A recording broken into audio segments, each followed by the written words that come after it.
The stakes have never been higher. The competition has never been stronger. 35 drivers, 20 rounds. One will be crowned champion.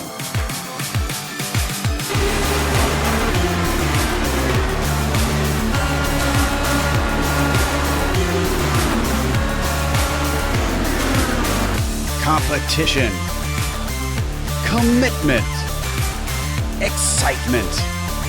This is Lionheart. You're watching the premier American Open Wheel Series on iRacing. The Lionheart IndyCar Series presented by First Medical Equipment starts now.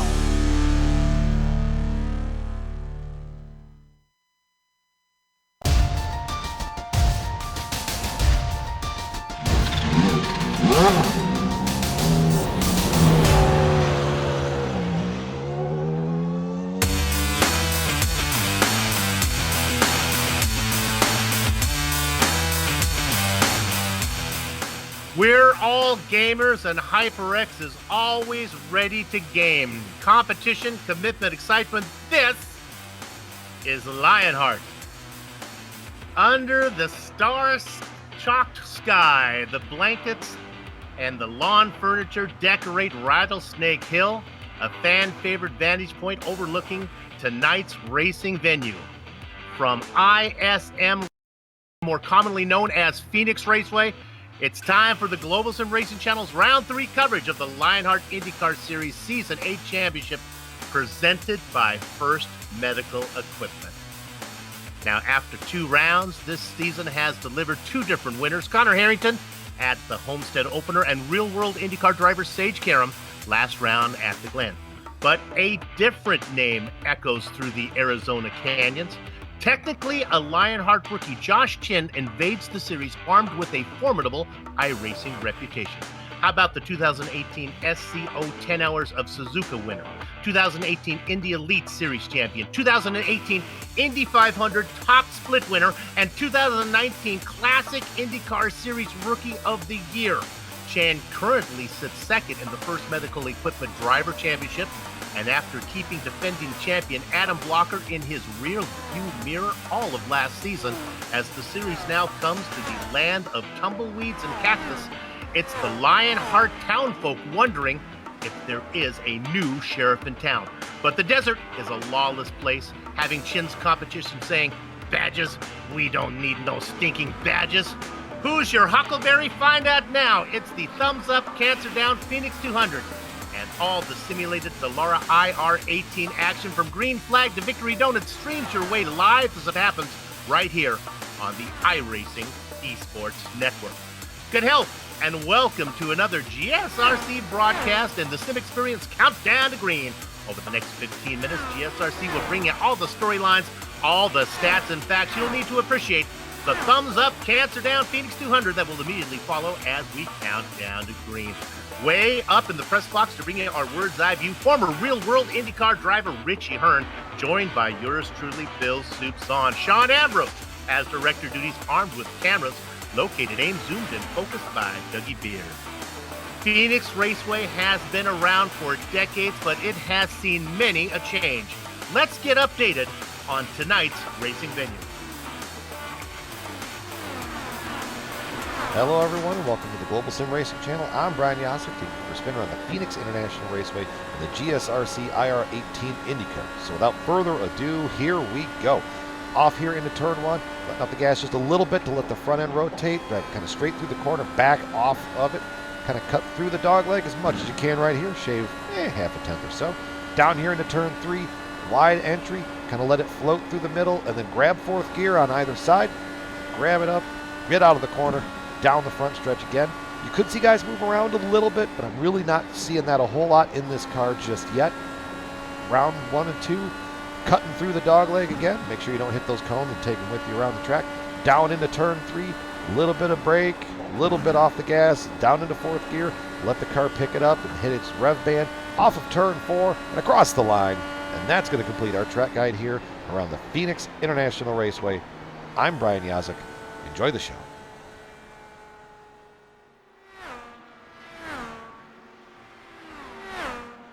For full gastro immersion, GSRC's cafeteria chef Pierre recommends a green chili burrito washed down with a devil's ale from the Santan Brewing Company. And while I enjoy those local indigenous flavors, here's Richie Hearn. Yeah, Phoenix. What a tricky little 1 mile oval that we're racing at. Very different on both ends of the track. Turns 1 and 2 banked a little bit more than 3 and 4, so you can carry a little bit more speed. But 3 and 4, it's a little bit wider, so you can get some passing done. Really, it's just one track that you have to balance both ends. And in my day, we didn't have that paved dogleg. It was all grass, so there was no cones needed. But today we're running around those cones like it's supposed to be done, and it should be a wild one. I'm expecting a lot of action. Hopefully not too many cautions, but we'll see some action here. We'll talk a little about more about cautions in a minute and their likelihood. Richie, what's this all brought to us by? Yeah, remember the countdown is green, brought to you by SimExperience AccuForce steering systems with the most advanced tuning features on the market.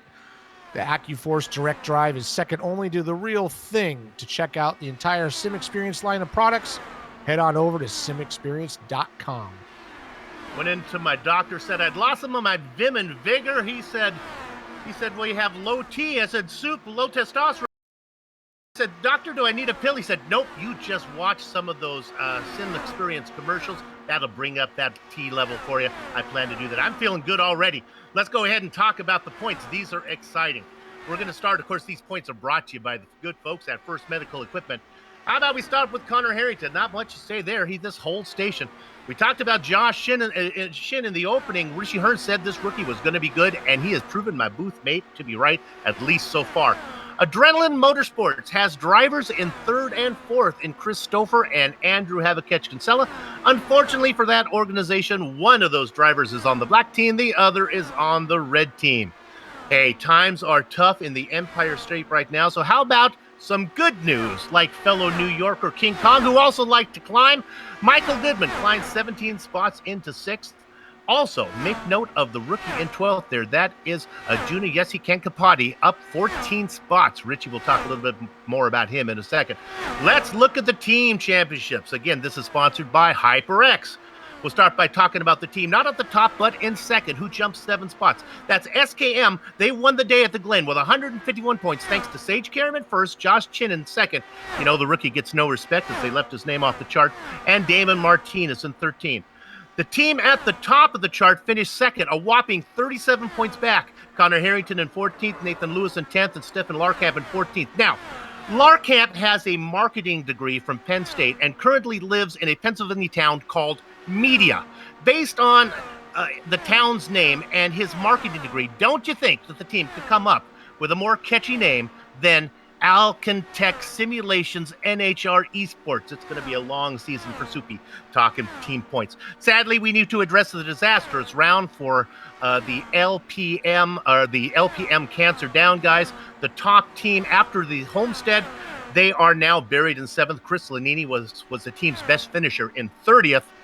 I'll continue these. These are sad. Joseph Hassard in 33rd and Jason Galvin in 38th. Sadly, Don Henlick's lyrics ring true. Kick them when they're up, kick them when they're down. Here's a man who would never kick anybody. Richie Hearn's going to talk about the rookie championship. Yeah, here are the rookie year championships presented by Buck Kicker. And as you can see, Chin up on the top with 100 points.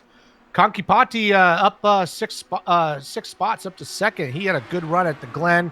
Frazier, Lewis, Holiday, Sandman, not so good at the Glen. Dropped down to 3 spots to the 6th. We're going to watch this all year long, but really the battle is going to be with Chin, I think. He's the one who's going to be to watch, as he may be a rookie in this series, but he's not a rookie in IndyCar, so hopefully he doesn't run away with it, because this is always a championship that we like to watch. Let's remind the viewers what they are watching. The best and the best on the iRacing World Championship, as well as many of the top private leagues, like the one you're watching this very moment, are showcased right here on the iRacing Esports Network. Hey, if you haven't done so yet, make sure that you subscribe. And you know, GSRC is proud to be part of the IESN stable of broadcasters. And now, how about the Lionheart Racing Series? It's powered by HyperX, and it is the premier open-wheel racing league on iRacing. It oversees 2 great series, the Lionheart Retro Series presented by DMLC Racing Channel, and the featured series tonight, the Lionheart IndyCar Series presented by First Medical Equipment. Both series honor the memory of the late Dan Weldon. And we're always picking up new viewers. Boy, our viewership has been up and going up and going up. So we better take time to talk about the series details. And these series details come to us thanks to Minus 273, the premier name in karting gloves. Their industry-leading gloves are super lightweight and durable, made of breathable poly spandex. I don't race without mine.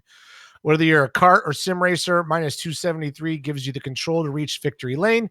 For more information on Minus 273's full line of gloves and apparel, visit www.minus273.biz. And don't forget to use the LHRS promo for 25% off your orders, and use LHRS on that discount. Here we are, season 8 of the Lionheart IndyCar Series. We're round 3 of 20 this year with 3 drops available. We're using, obviously, the Dallara IR18. The setups are fixed, but they have been adjusted to make them a little more raceable.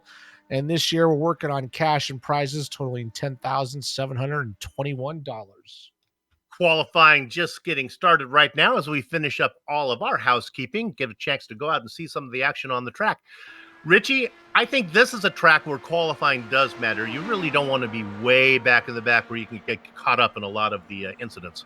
No, absolutely. Qualifying is going to matter. And not only that, but if you look at the times there, 19 seconds around. So if you're starting in the 20th, 25th, 30th position, those leaders come around really quick, and there's no lucky dog here in IndyCar. So you get lapped down. It's really tough to get that back. Plus you get caught up in some of those wrecks. So this is one of the few places I think that, the winner's probably going to come from the top 10. This is our first look at the Dallara 18 with the new windscreen on it. Now, I think it looks kind of cool. I know, Richie, you're an old school driver, so it might be difficult. But man, if they got to do it, I think it looks cool. You know what? When they first came out with it, I didn't like it, but the way they've added the paint on the top, it doesn't look anything different, really. You really don't notice it too much. I did do a race last weekend in the Indy 500 race, special race with it, and driving with it is not really that big of a deal, just a little bit of a glare, but I think the way it looks gives a little special touch with the way they painted it. So, you know what? It's not so bad. The post down the middle, not too annoying? You know what? If you're looking at that, you're cross-eyed. So you got to look right through it. I mean, it's there, but you just look through it. It's no different than I used to race with it when I had the in-car camera on my car. They had an antenna right in front of my eye, right there. You just ignore it and just look right through it. Kind of like one of those magic eye paintings, right? Where if you look at it wrong, you can see the Statue of Liberty, that kind of thing going on. Right? Yeah. If you're staring at it, you're looking at the wrong place. All right. Damon Martinez sits at the top of the order with the 19.4. We'll go ahead and tell you how fast these laps are. His time was a 19.4. Let's go down to 20th position. How about 19.6 for George Sandman? So it's not going to be it's going to be pretty tight racing. Yeah, I mean, the times are tight, but like I said, it's going to be tough out there to make your way up. I would like to point out that Andrew Kinsella actually qualified 8th. He's struggled to do some good qualifying, so he's going to have a good run tonight. Indeed, boy, he has really been off as far as qualifying goes. We've seen him having to work way too hard during the race. And boy, things are happening quick as Adam Blocker back for his second race. 2 in a row for him as he sits at the top of the chart now.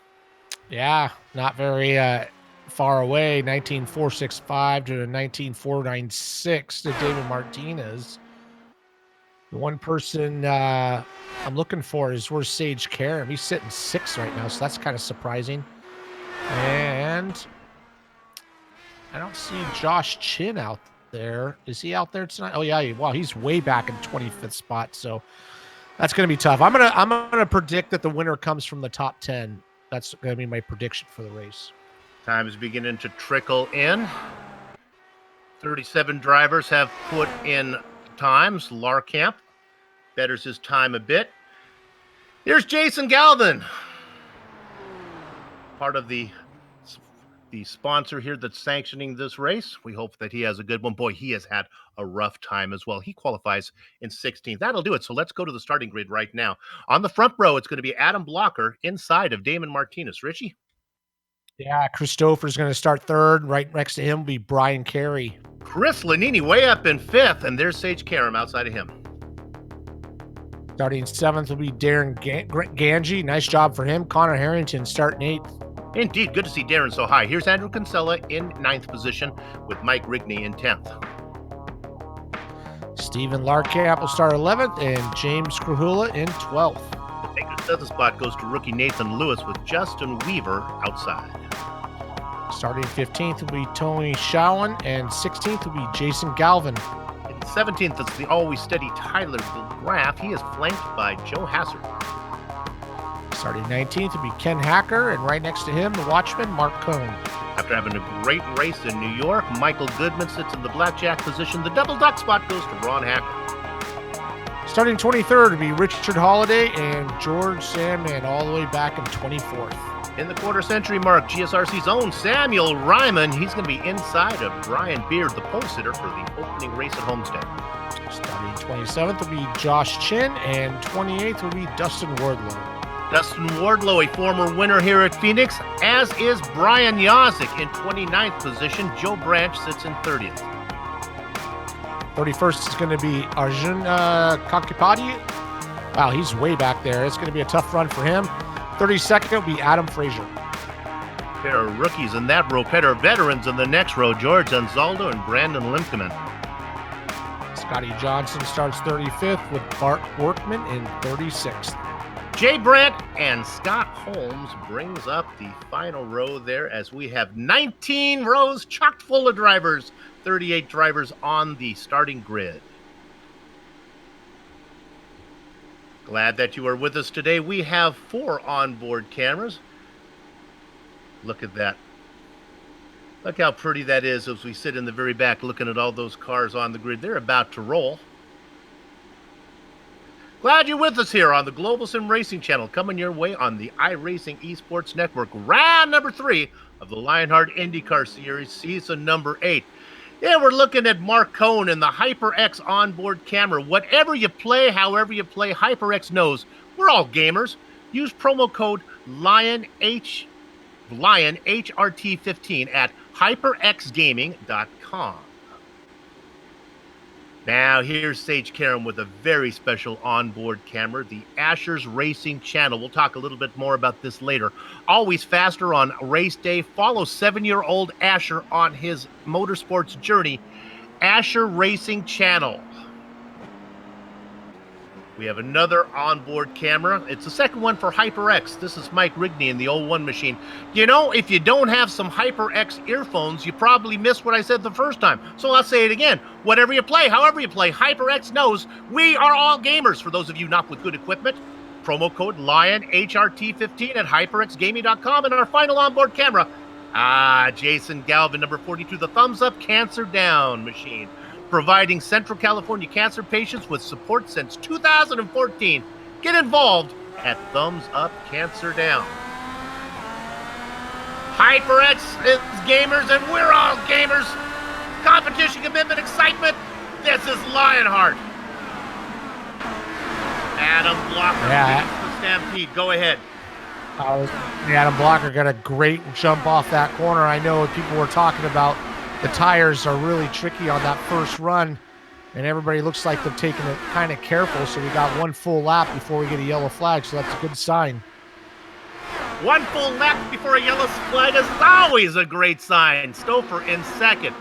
Damon Martinez in third. The battle is back for fourth position. On the top side, it's Brian Carey under attack from Sage Karam on the inside. They continue to fight. Look like Karam's going to get the best of that.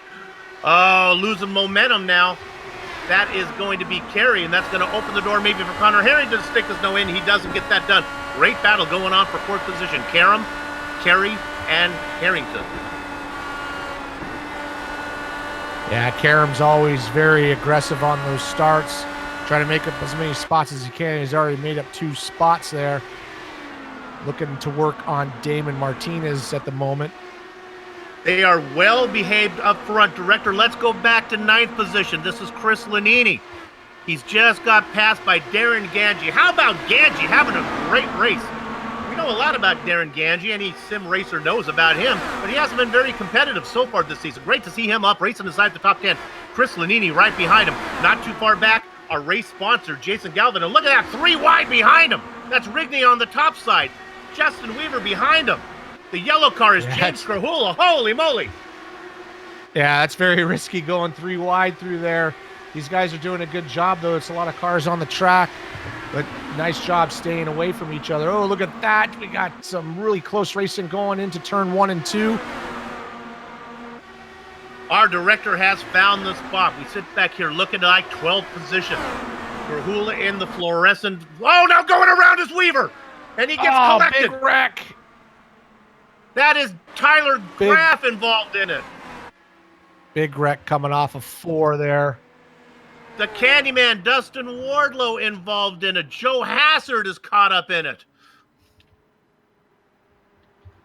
I think it started with Weaver.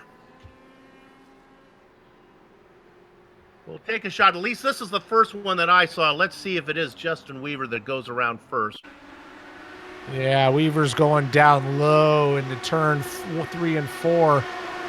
And it looks like he just loses it off of 4 and just slides right in front of the guys behind him. Weaver ends up into the pit lane on the pit boxes there. That's Weaver in the white and blue car, Krahula up above him. You'll see him right here. He just gets on that yellow line and just kind of loses control, and then everybody behind him he's just blocking the track. It's just unfortunate for everybody else. Just one of those racing instances. I'm looking at 5 names here. Dustin Wardlow, Big Joe Hassard, George Anzaldo, Tyler Graff, and Justin Weaver involved in that one. Not sure how many people are going to get to come back.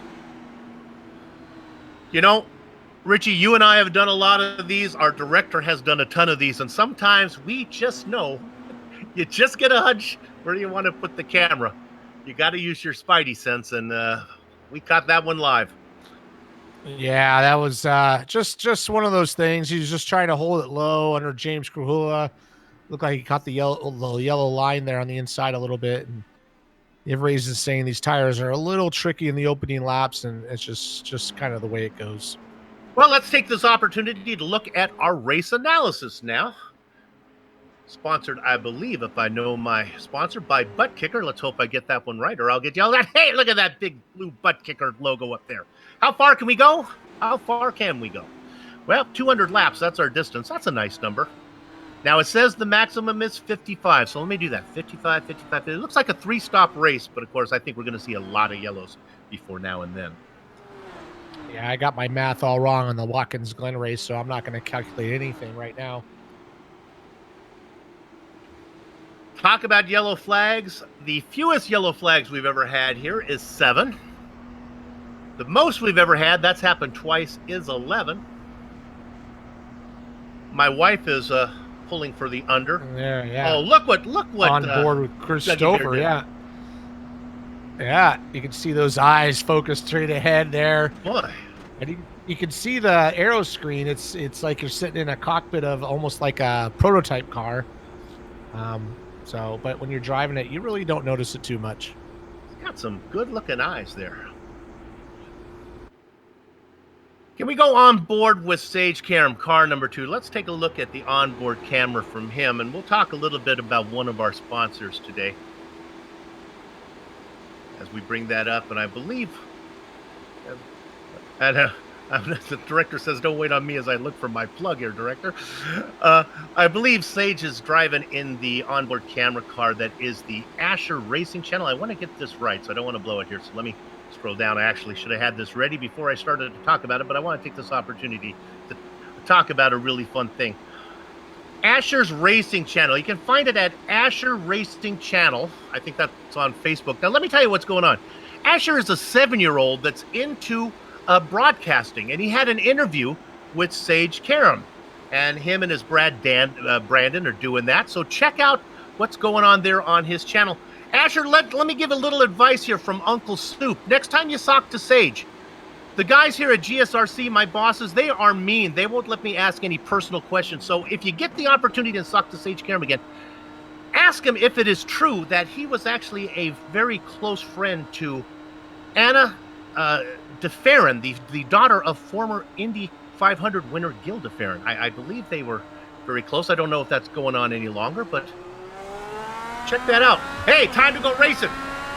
Gather up the chickens, take cover on the cows. The horses are out of the barn. Adam Blocker leading the stampede down into the first corner. He's been out in front all race long in that Dodger Blue Machine. Christopher behind him, Damon Martinez. Sage Karam now up into fourth with Brian Carey running at top 5. Yeah, Adam Blocker doing a good job again on that restart, getting a little bit of a jump. A guy to watch there is Sage Karam.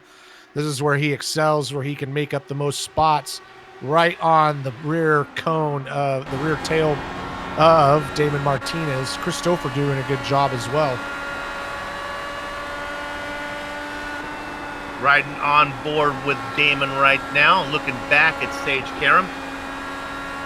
And we go back a little bit. We got a little battle between Brian Carey and Connor Harrington. Brian Carey going down to the inside for that 5th position. You can see trying to take that 5th position. Hey, see him on camera, too wide back there as they continue to battle. They get that sorted out. Yeah, that kind of caused him. He tried to make that pass and couldn't get it done, and that allowed Andrew Kinsella to go around the outside in 3 and 4. So let's move Andrew Kinsella up to 6th spot. And there we go. Let's There's go up Sage, to 3rd. Yeah, Sage Karam going to the inside of Damon Martinez and making the pass done. That was a good move. Just a nice little power move into the corner. Damon Martinez gave him a little bit of room. It's a little early to fight it, but either way, nice job for Sage going from starting 6th all the way up to 3rd at the moment. You said it though, Richie. He did make it look easy. Now he had some cooperation from Martinez, but that is impressive. Let's drop back a couple spots to 5th. This is Harrington with Andrew Kinsella on his tail. Kinsella has qualified so poorly in his first 2 races. We ride on board with Kinsella, looking up at Harrington, your points leader.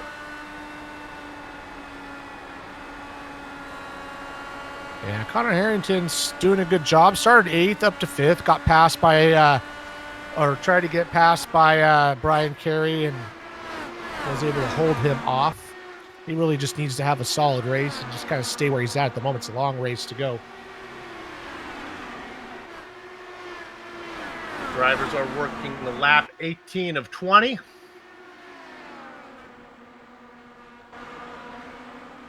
Don't forget about your defending champion, Adam Blocker. It was thought that Adam wouldn't be able to race all that much with us as he has a new job with Ilmore Engineering. Real world gig. But he's here for his 2nd race in a row. He won 7 out of 9 on the road courses last season. Couldn't get it done last week at the Glen. Richie, let's look at 7th position. Yeah, Brian Carey going, trying to make some moves as well. He's getting worked by Darren Ganji. Darren's doing a great job, and he's got Jason Galvin all over the back of him. Jason's doing an awesome job. Started 16th all the way up to 9th. But Brian Carey, he was earlier trying to pass. We're going to go on board with the thumbs up, cancer down on board camera. I'll tell you, Galvin is racing the prettiest paint job of anybody. Look at that run he's got going into turn 1, and he's going to make that move. Whoa! Done. Oh, no, I thought he was going to get that done. He is going to get it. He's got the inside line. Let's see if he can hold that. Galvin and Ganji going at it. Ganji on the outside, they touch. Oh. Ganji goes around. Galvin is into the wall as well. Getting through is everybody. No! One person and a couple more. They bang up on the outside wall. They couldn't avoid Ganji, who was stuck on the outside wall. Adam Frazier gets into him, I think. And also Ken Hacker ends up on his roof. Yeah, unfortunately, I'm watching Jason Galvin. He went to 3, and he just washed up and clipped the rear of Darren Ganji, and then it all just kind of broke apart at that point. Galvin is in his orange watch machine. Jason right here. You're gonna watch him coming down the front stretch. He's going to go into turn 1. I thought he had the pass made. They got close right there through the dog leg, and here they come. Really close. He gets in position, but he just kind of washes up. You're going to see it as he washes up and just kind of clips the rear of Darren Ganji. That's unfortunately for Darren. Darren was having a great race. Can we see it one more time, Director? Oh, maybe not. Nope. Okay. What happened there was Ganji then got stuck in the outside wall, and they started to pound into him on that one. That's a tough break for Darren Ganji. He was having a great run. And Kinsella's bad season continues. Galvin's bad season continues race after race as you see the blue car of Adam Blocker leading the field down into pit lane for the first time. We'll see how they come out here. How far did we go that time? Well, we got to lap number 25.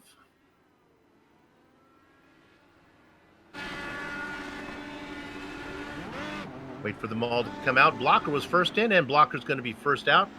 We'll take a short break here once they start to get out on the track. Let's see if anybody else stayed out there. Give a quick look at timing and scoring. A few drivers stayed out. We'll see if they come in. We'll update you how that plays out when we come back from break. You're watching the Global SimRacing Channel on the iRacing Esports Network.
Okay.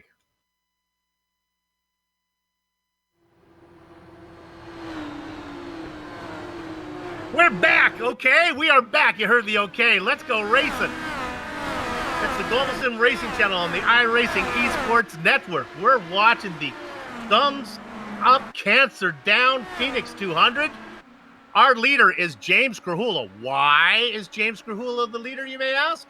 Well, he stayed out. He did not come in. Everybody else and his brother did come in for a pit stop. In second, it's Michael Goodman.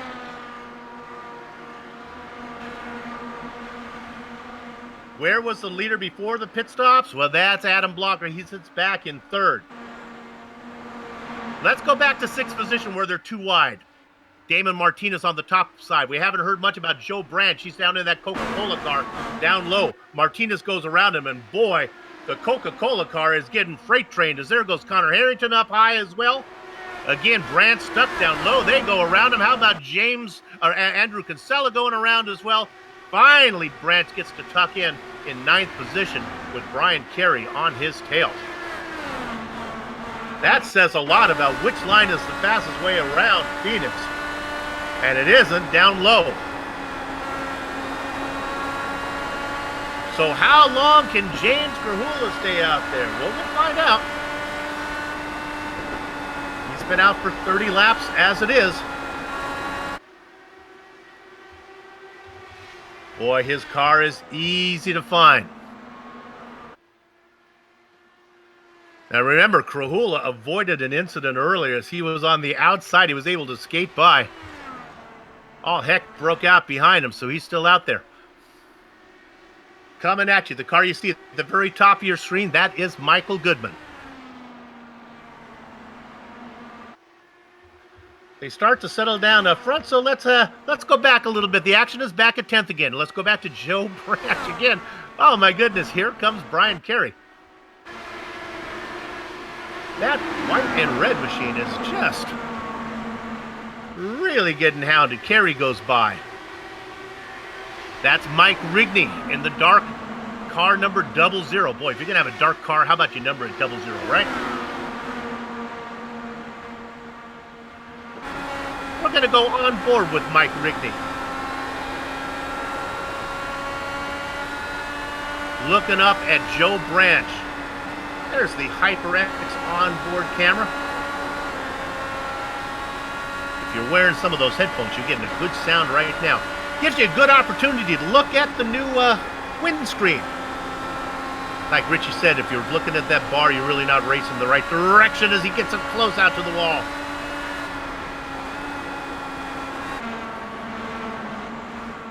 Good job as the drivers work. Now lap number 36.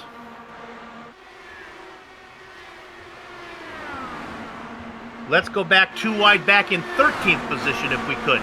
This is Tony Schowen under attack on the outside from Stefan Larkamp, the marketing major out of Penn State University. And keep an eye on the blue and white number 93. That is Joshua Chin. We talked a lot about him in the opening. Right now he races in 15th. And it's about to be 16th as the Watchman, Mark Cohn, powers around the top side in the 39. Cohen trying to finish the job. Chin pinned down. Watching behind them is Holiday. Here's another HyperX machine. Cohen now looking on the inside of Tony Schowen. This is a great race going on with Larkamp in 13th, Schowen, Cohen, and then you can't see Chin, who's under attack now from Holiday. Oh my goodness, Director, can we get a replay, if you could, of Brian Yazik just a few seconds ago? This got really scary. Brian Yazik is a lap down, and you watch him get on the top side here. And they just started coming, and I thought we were going to have a real mix-up here. There's Yazik, as he was able to get out of the way of the traffic. They keep coming, and he was able to let the entire field go by, but it was very, very scary. Brian, of course, trying to make up from an early incident. He is in 29th, a lap down. James Grahula out in front by a whole second. He is working lap number 41 on these tires. We have gone 2 laps now, and it's 42 laps on these tires. What does that mean? Well, he hasn't been in yet. And let's be honest, he's been out there for 42 laps, and I don't see Adam Blocker doing a heck of a lot to run him down. Richie had to step away for a minute with some technical issues. He'll be back, but honestly, you would think that on a long stint like this, Grahula would be suffering more, but it doesn't seem to be the case. Michael Goodman did come in for tires. But you know, if I correct myself, he made a stop, but Goodman made it way back on that first caution.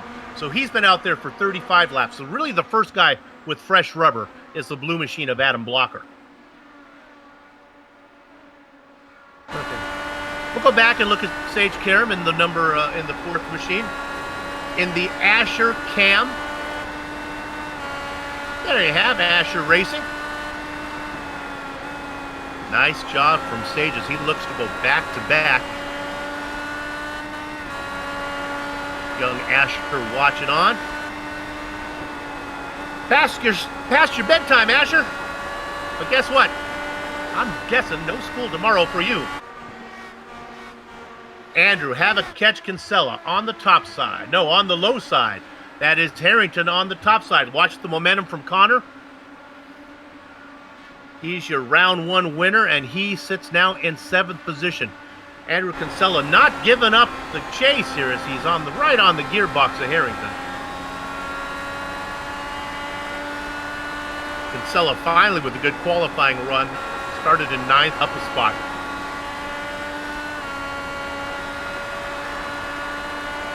Let's go way back again to this 5-car train in 14th position. Just check in on these guys because I got a hunch. We're going to look at Stefan Larkamp. Now diving it down low. That is the watchman, Mark Cohn, trying to get underneath Tony Schowen. It fails. Now watch what happens to Cohn. A failed passing attempt is almost worse than no passing attempt at all. You lose your momentum. I thought Joshua Chin might get there, but he thought better of it. Joshua Chin in that white and blue car. 2 spots back. Oh, look at this dive. Holy moly. Take it in deeper than beatnik poetry was Mark Cohn, but he still can't get the job done. Great racing for 15th. Schowen on the top side. Cohn will not surrender Casper here as he continues to fight. Cialis Bathtubs out of 4. Let's see where the momentum belongs to. Cohn gets credit with leading that lap. Can he finish the job into 1? He does.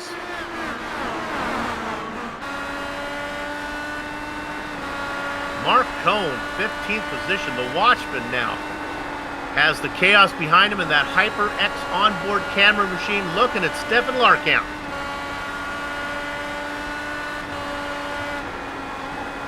You can see ahead of him 2 wide. That is, oh my goodness, that is Richard Holiday that just was able to get around Joe Branch. You can probably see it in that chaos that's going on just in front of these guys.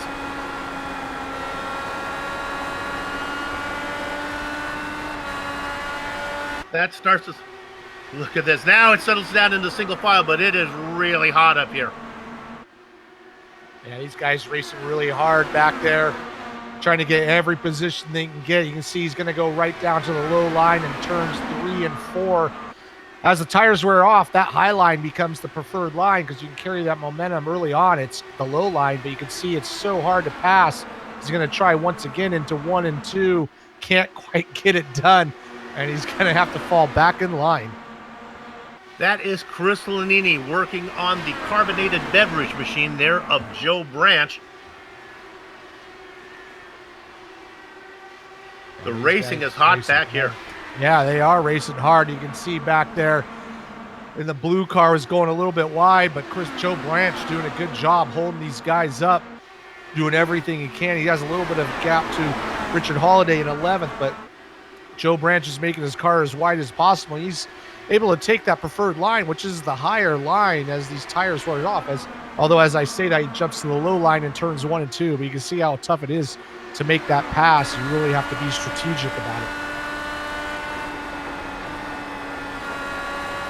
Riding on board with Hassard. Oh, it's Joe Branch, sorry, wrong Joe.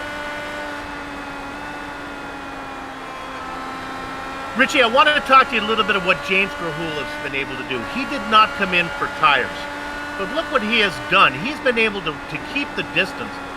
In fact, now Michael Goodman also didn't come in that stop, but he came in on the first stop, so he's got old rubber as well.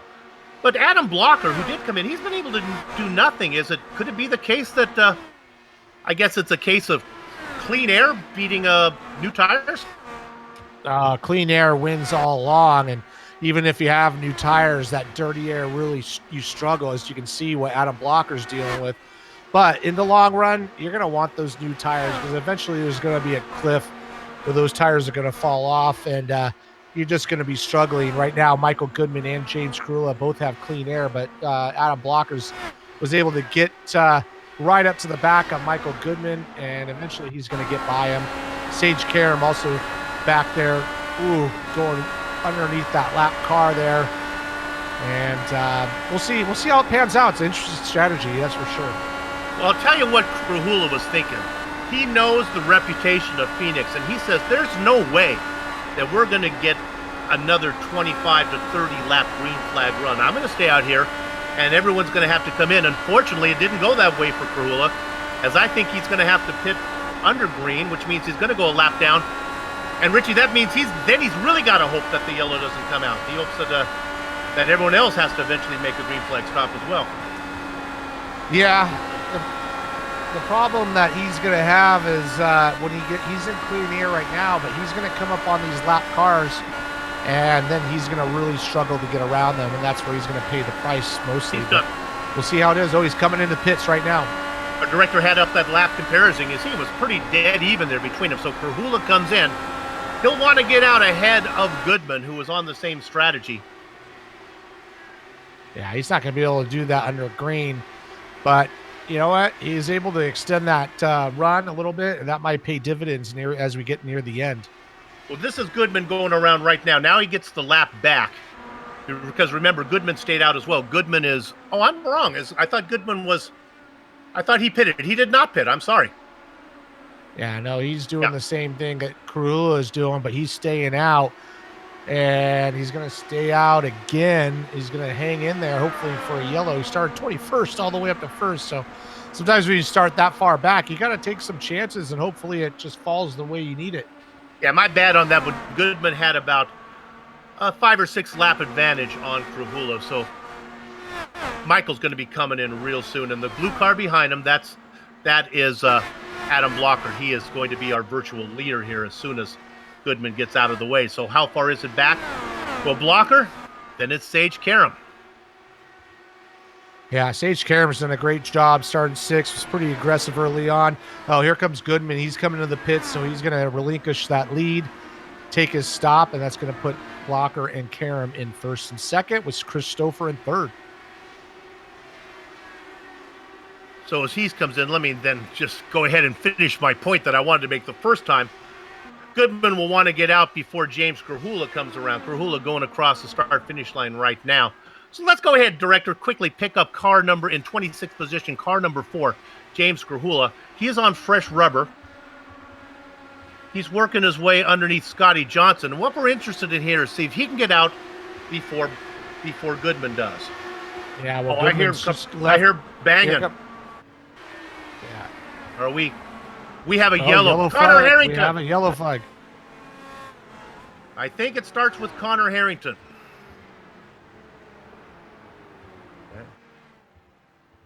Wow, this is going to be really interesting now, because those two guys just pitted, and if everybody in front of them pulls in, they'll cycle around, get their lap back, and be back on the same strategy. He came in right at the time. This is Connor Harrington and Damon Martinez getting together.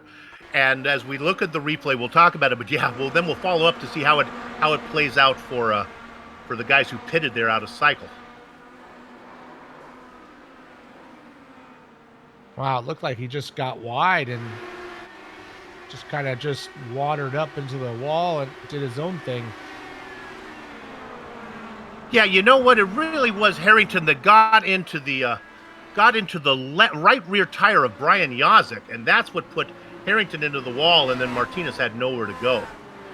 Yeah, that's unfortunate. A couple good cars out of the race at this point. Okay, so now we're going to turn our attention to what's going on the track. Blocker comes in. So this Karam. So what's this going to do is those guys are going to be able to cycle around, and you can see all these guys coming in. Ooh, Blocker just beats Karam out of the pit lane. Karam had a great stop. But I'm going to keep an eye on those guys there with Michael Goodman and James Krahula, because they're going to be able to cycle around. They're going to have, one lap on their tires, so they're not too bad. So really didn't work out too bad for those guys. Yeah, they're in 23rd and 24th, but like you said, they were a lap down. Now getting out of the way is Yazik and Hazard. And as soon as they get permission, they will get to come around. So James Krahula, Michael Goodman. Well, I mean, I said it worked out for him. It really didn't net out any positions.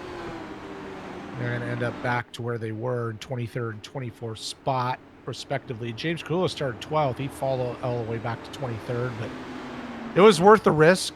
I mean, sometimes you got to just roll a dice, and What they really needed was to them go around for a while and then have those other guys pit under green and then a yellow flag come out, and then they would have been looking real good. Thought we were going to get an opportunity to talk with Jason Galvin, but I guess he stepped away for a minute. Hopefully he'll come back. Jason, we'll get you in here. Jason, part of that charity that is sponsoring the event today. Thumbs up, cancer down. Really fine charity. So those guys should be getting the wave around, and they'll cycle around to the back of the grid. 24 cars on the lead lap. Joe Hassert, first car, well, he's 2 laps down now, 25th spot. And then those guys go, they're going to cycle around. We're going to start out with Blocker, Karam, Stouffer, and Kinsella and Carey in the top 5. Got to give a shout out to Rich Holiday, started 23rd up to 6th. I don't know what his strategy has been working, but he's done a good job working it to get up into that top 10.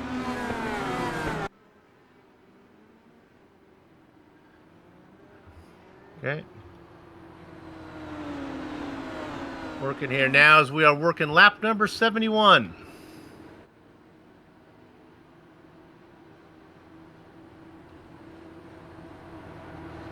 I believe this is caution number 3. We're not quite to the halfway mark. Let's see if we can set ourselves a record and go under 7 cautions today. Pace car pulls in. He's been the cream of the crop the whole race. I'm talking about Adam Blocker. He reads the field across the line, working lap number 72.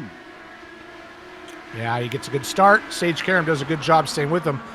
But yeah, Andrew Kinsella all over the back of Christopher. It looks like Andrew Kinsella is going to go to the inside in the dog leg, try to take that spurt third spot, and they got fresh tires, so he's going to be able to hold that inside line, see if he'll hold it.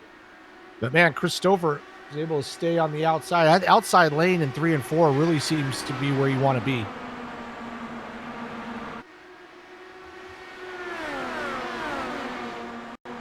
"24 cars on the lead lap, the last one being Michael Goodman. Right ahead of him, James Grahula. We know why that is, as they did that alternate strategy. They're at the back, but they're still on the lead lap. Anything can happen. Yeah, anything can happen. They have fresh tires, and they were doing a good job running up front, so they definitely have the speed to hold it up there. It's just a matter of making those moves. Right now, Christopher's still holding on the outside line, 3 and 4. He's kind of gapped Andrew Kinsella a little bit. Andrew Kinsella had his moment, but he had a Blocker doing a good job, gapping out Sage Karam by about 0.3 of a second as they head into turn 3. As we ride on board with the leader looking back. Now, as they come on the straight, you can look back and see where the mess is back there. Sometimes you just can't get out of trouble. Joe Branch in 10th position. We get a chance, Director. I hate to jump you around so much, but this poor guy, the entire race, car number 28 now in 11th spot. He's in a battle with Joshua Chin.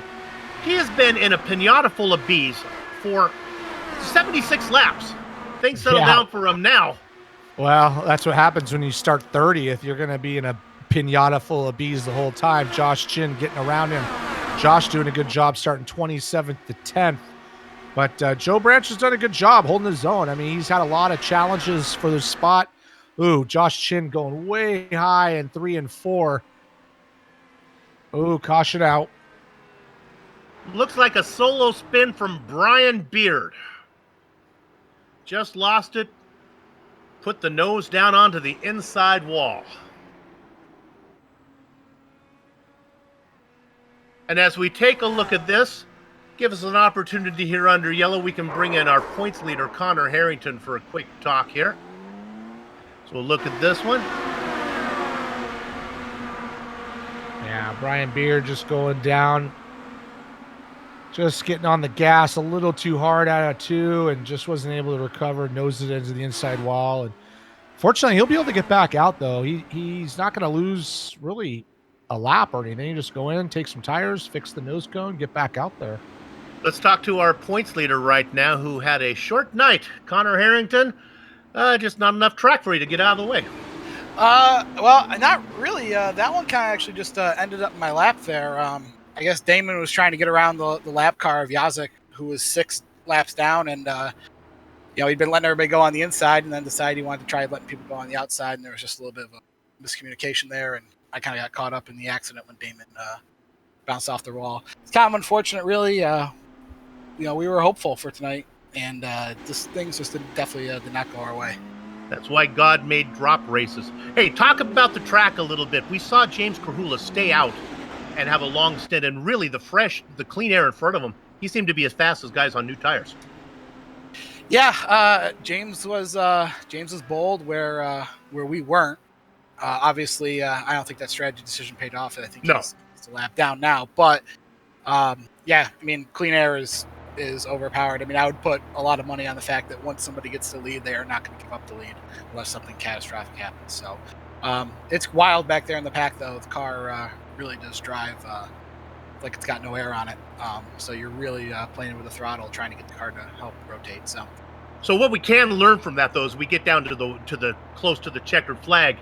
If there's 10 or 15 to go, if you're out in front, you don't expect, if you have the fuel to get to the end, you don't expect anybody to come in then, right?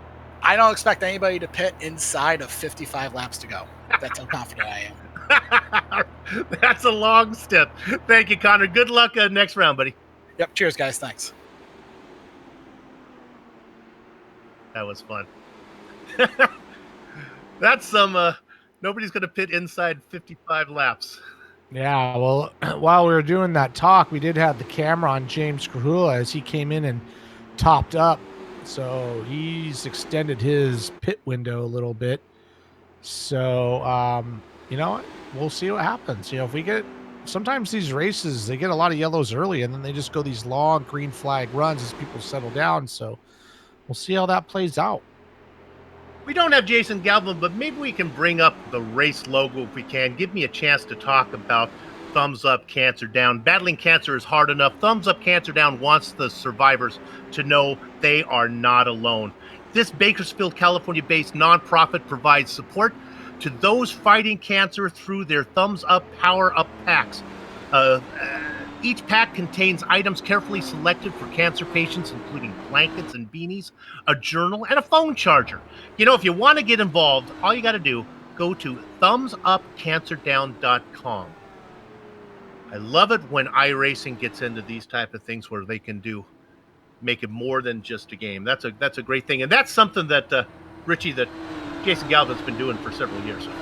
Yeah, he's been very involved in that. We're about to go racing here, so Soup, why don't you take it over? Adam Blocker has been out in front the whole time, working lap number 82 as they come across the line. Followed by Sage Karam. Karam coming off the win at Watkins Glen. Blocker had to settle for the shortest podium spot. And right behind them, we got Andrew Kinsella trying really, again, hard to get by Christopher. That's what he tried last time on that restart. He's going to go down to the inside lane, but not quite going to be able to make it. Christopher's going to make him earn this. Talked about it before. Stouffer and Kinsella both race for Adrenaline Racing. One for the black team, one for the red team. So they are, I guess, cousin teams. Kinsella finally having the race we've been waiting for Havocatch to have. Yeah, he finally got a good qualifying spot. Started 9th, running 4th. Doing a good job. Wasn't able to get by Christopher on the other restart, but he's hanging a little bit closer this time to him. You can see him, he's going to try to run that outside lane. I think that's the preferred line. If you can get to that guy in front of you to kind of get down to the bottom, you're going to have that momentum to carry around the outside.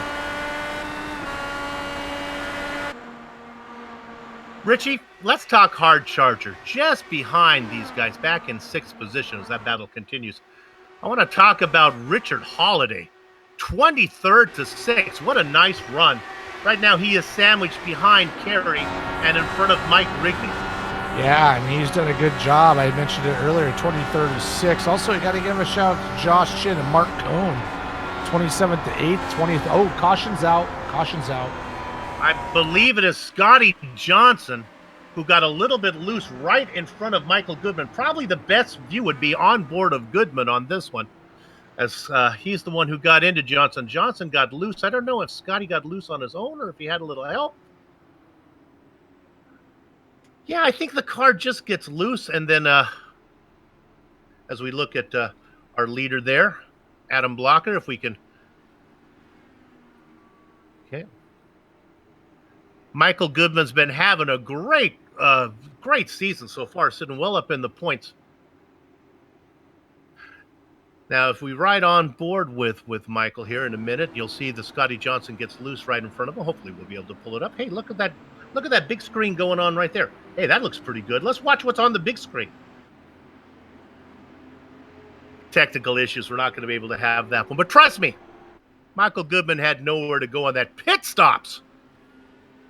Pit stops are happening, but guess who stayed out? Sage Karam. Sage Karam stayed out. Josh Chin stayed out.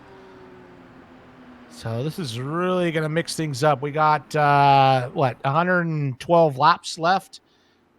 55 and 55 is 110. Throw in a couple of yellows. So that's pretty. I think I would have pitted. But we'll see. You know, it's tough to get by people. We haven't seen anybody charge through the field with fresh tires, so we'll see how this works. Got to give a shout out to Josh, 27th a second, and those tires aren't that old. Sage Karam staying out. That's why his parents named him Sage, because he is wise. There's Joshua Chin. Sitting in second, started 27th. And look who's right behind him, Joe Branch.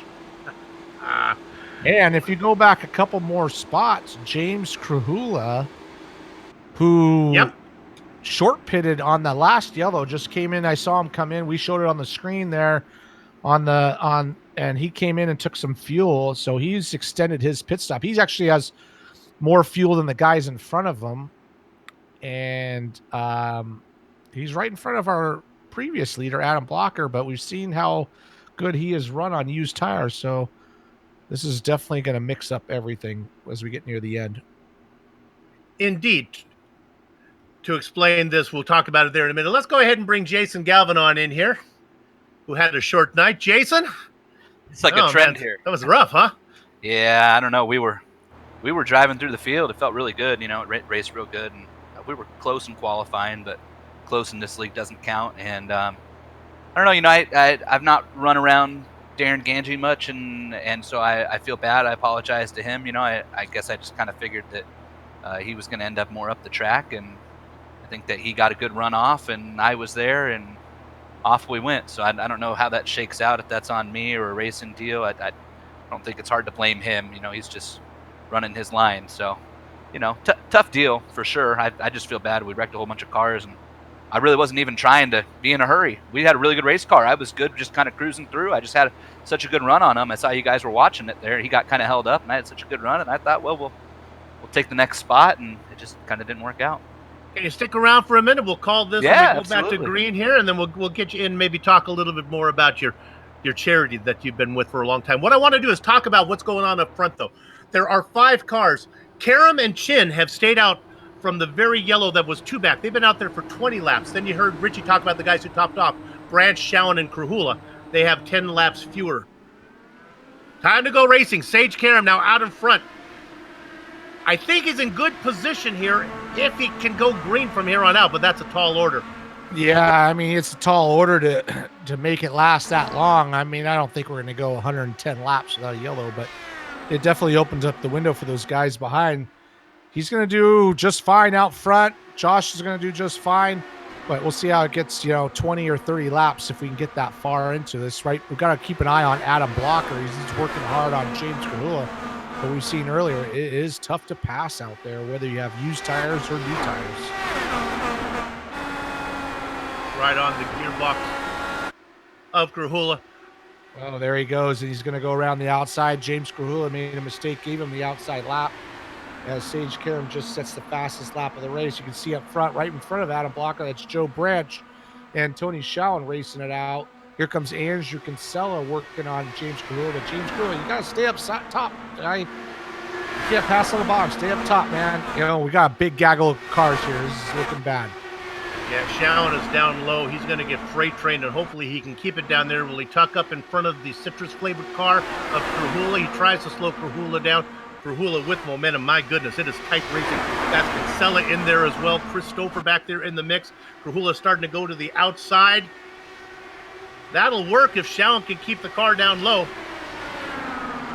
Jason Galvin can kind of attest to that. Sometimes gets a little scary too wide. Oh, we got Andrew Kinsella. I was watching. He got a little loose off of 2. And I don't know who that was going around him, but they got connected in the dog leg. If we can go back to Andrew Kinsella, we might be able to see a shot of this. And then an onboard, if we could, a second look from Bart Workman, if our replay machine is working. Poor Bart Workman had nowhere to go.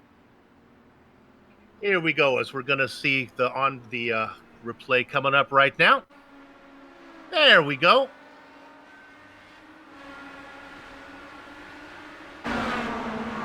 Yeah, this is just coming out of 3. If you watch Andrew Kinsella, I just happened to be watching him.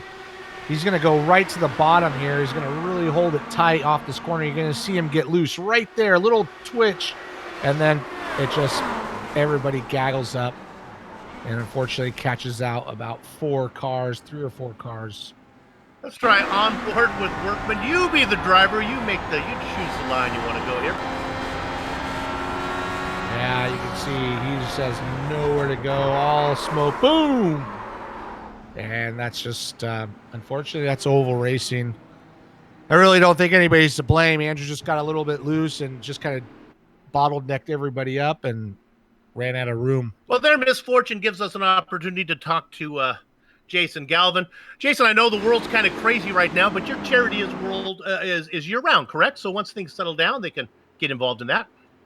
Yeah, absolutely. And we're trying to find a way. And I don't know given what's happening right now that anybody wants to risk being the person that passes this deal on to somebody unknowingly. We're trying to find a way to keep what we do going. Fortunately, at Thumbs Up Cancer Down, we build power-up packs, and we're a Bakersfield, California-based charity. We help a bunch of hospitals in Central California area. We build what we call power-up packs, and they're packs that are given out at chemo centers to cancer patients that are going through chemo. Of course, cancer treatment hasn't stopped because of the coronavirus. So fortunately, my understanding is most of the hospitals in the area were pretty well stocked up. We had a good run at the end of last year with our power-up packs and getting them out to people. But it's a great charity. I've been involved with it since I worked in the news, and our morning weather anchor, Kevin Schrett, had founded it, Kevin and Cody, and it's got such a great message behind it. It started as a way to kind of spread positivity and enrich the lives of those who are battling cancer. We always say there's so many great charities out there that are raising money to find a cure. They're raising money to help the families. They're great. We support them too. Please don't stop your support of that. But if and again, times are tough, but when times get better, if anybody out there finds it, in their heart or has a little bit spare change to throw our way, thumbsupcancerdown.com, and you can go there and see our power-up packs that we created 4 or 5 years ago now that we hand out to the hospitals. And they're really wonderful things. They have everything that somebody going through chemo needs. They got a blanket, they got a beanie. They're made out of certain materials that won't hurt or scratch or itch your head, as you're losing your hair. It's got a diary for them to keep notes. It's got a phone charger. It's got hand sanitizer. So the hot demand right now on that, I'm sure, But again, I'm so proud to be affiliated with it. My wife and I are both on the board of directors.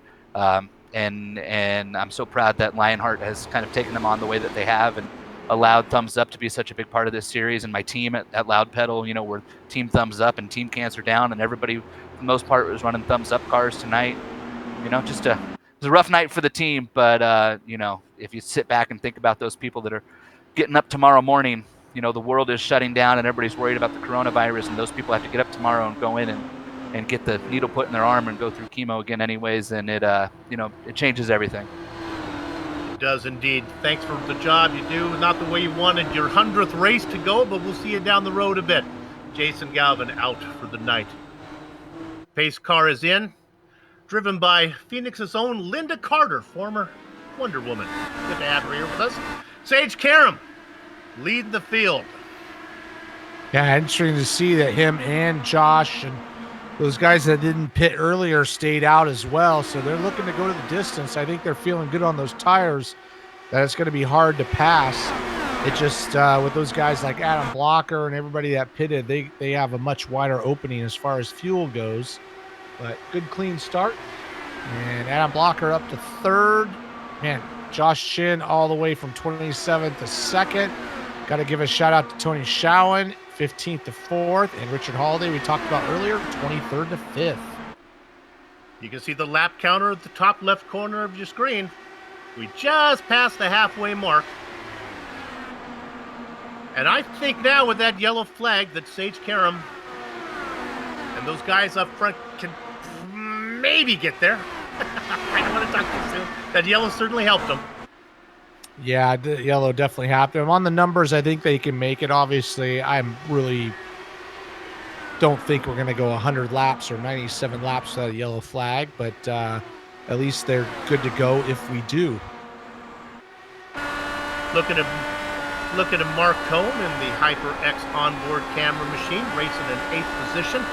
Started in 20th, having a good run. That driver right ahead of him, well, that is Mike Rigney.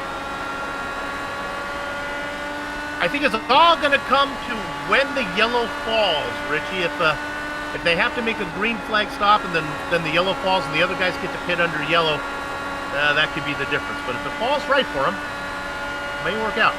Oh yeah, well that's kind of what Adam Blocker and those guys are hoping for. Even though Adam Blocker's sitting in third right now, he's struggling to get by Josh Chin, who has much older tires. And that's letting Sage get out into the front. He's got a healthy 1.37 second lead. But if the yellows fall, if these guys have to pit under green and then a yellow falls, they're going to lose a lap. I mean, that's the way it is. So we'll see how it plays out. I don't know how many laps. When was the last time Sage pitted? I don't have my timing in 38 laps ago. So he's got to hope a little bit.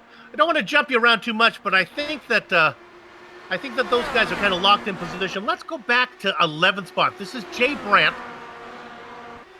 Now he's got Brandon Limpkin. We haven't talked much about Brandon in front of him. He's got the Sandman behind him in 12th, and then there's that citrus-flavored machine of James Krahula back there lurking. We know that car is fast if you can get it in clean air. Yeah, all those guys, Brandon, Jay, and George Sandman, all started 24th, 37th, and 34th. Working backwards up to the front. James Krahula, he's been up to the front, been to the back. He's working all sorts of strategies, but he's got 3 cars in front of him. He's trying to work that outside lane. They were almost 3 abreast going through 3 and 4, trying to find some clean air. That's the key, is just get a little bit of clean air on that front wing. You got to get that front end to bite into the corner. That's really the key to these cars, and if you can get the front end to bite, then you get that drive off. And when you think about yellow flags and the chance of them falling, remember we started this race with 38 drivers. We've lost nearly half of those. There's only 20 cars on the lead lap right now. Yeah, Andrew Kinsella was able to stay on the lead lap. Joe Hassert is running 21st, 2 laps down, but the rest of the guys are all out of the race. So yeah, 21 drivers running, 20 on the lead lap. So, I mean, like my dad always said, my black sheep eat less than my white sheep because I have more black sheep. That's not right. Well, you know what I mean. I have more white sheep. You get the idea. We're not going to have as many cautions because we don't have as many cars. Yeah, I mean, right now things look like they're settling down a little bit. That battle for 10th, 11th, 12th, 13th was a little bit heated, but it's kind of separated out a little bit. So right now, I think we're kind of a little bit on the waiting game and just see how it plays out if these guys get into lap traffic. Right now, it's 19 and a half seconds around, 13 seconds back to 19th. So we'll see if they get into lap traffic. That car going around lap traffic there was Andrew Kinsella. My goodness. Another race goes south for Havaketch. Just cannot get any momentum. 19 cars on the lead lap now. Yeah, he was doing a good job and just got caught up in a bee's nest, got a little loose and collected somebody, and that's unfortunate. Did have a better qualifying start for once, though. That was good. There's Kinsella getting passed again. How about a little love for two guys back in 17th and 18th, just to let them know that we love you. We're talking about Ron Hacker and Samuel Ryman. They're both still on the lead lap, both up from where they started. Yeah, they're running 17th and 18th, about 13 seconds behind the leader, so they're still safely on the lead lap. They got to kind of pick it up maybe a little bit if they want to stay that, because Karam's coming around pretty quickly. Hey, they're ahead of James. They're ahead of Kinsella and Martinez and Harrington and a lot of Galvin, some big names that they're doing better than. Dustin Wardlow, all these guys, big names that are out. Brian Yazik. Yeah, Siege Karam running out front. He's got a healthy 3.3 second lead over Adam Blocker. It took him a while. We didn't see the pass on Josh Chin, but he got by him and he's able to gap Josh. Josh is struggling a little bit with those older tires as now he's got Tony Schoen and Richard Holiday, but Sage Karam doing a great job. Started aggressive on those early stops or early restarts. Stayed out. So he's one of the guys that stayed out to get him up to the front, and now it's up to Adam Blocker to chase him down.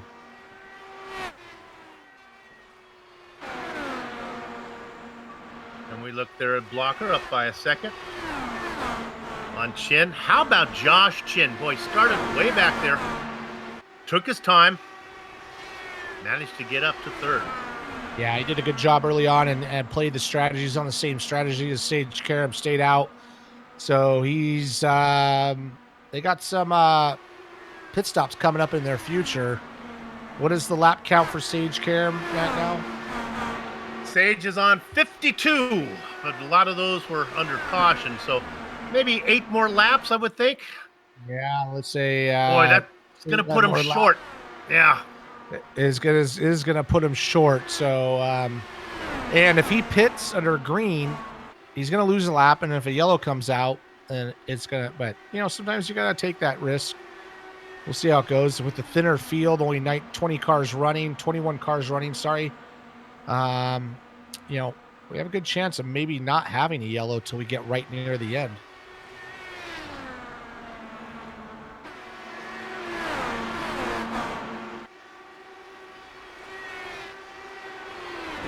Go back to that battle we were looking at before, because it will not stop.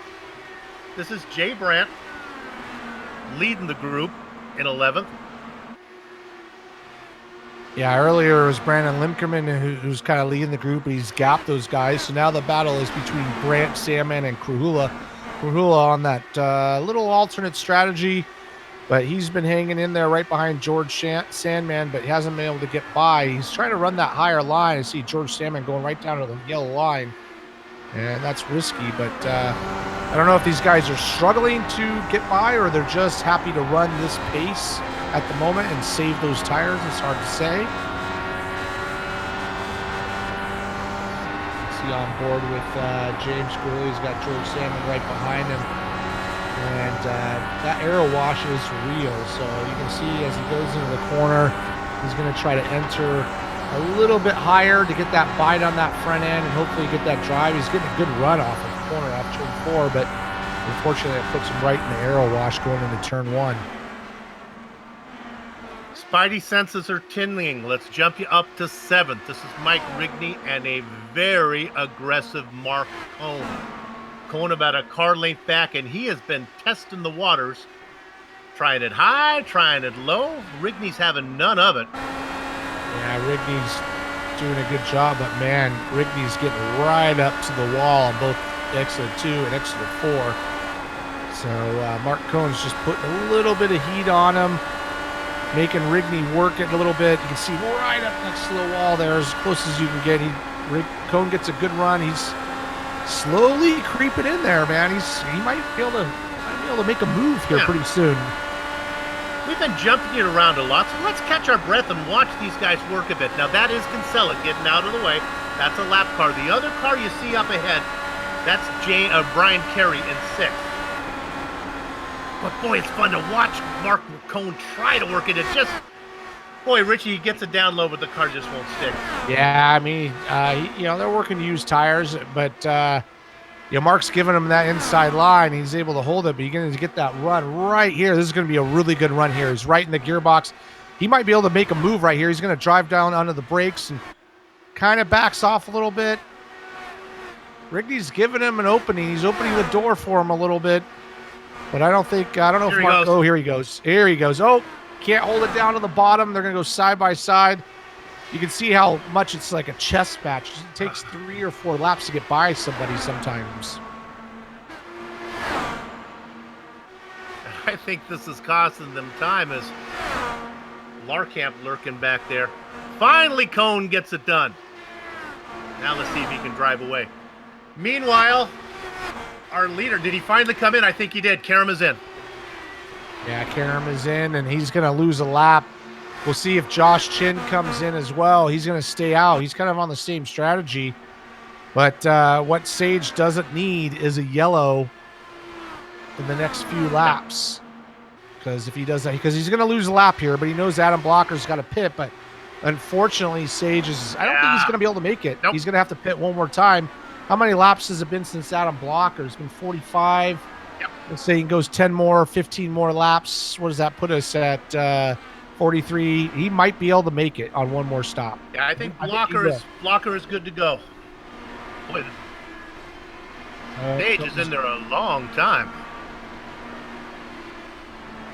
Maybe his little speeding penalty they're making him serve. This is even longer than a speeding penalty. This is something has happened to Sage. Well, that puts the lead back to Adam Blocker.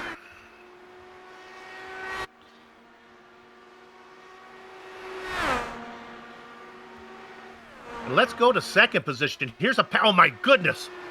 Oh, it was Richard Holiday got into the gearbox of Tony Shaw, and I thought they were going to make contacts. We'll take a look at this one.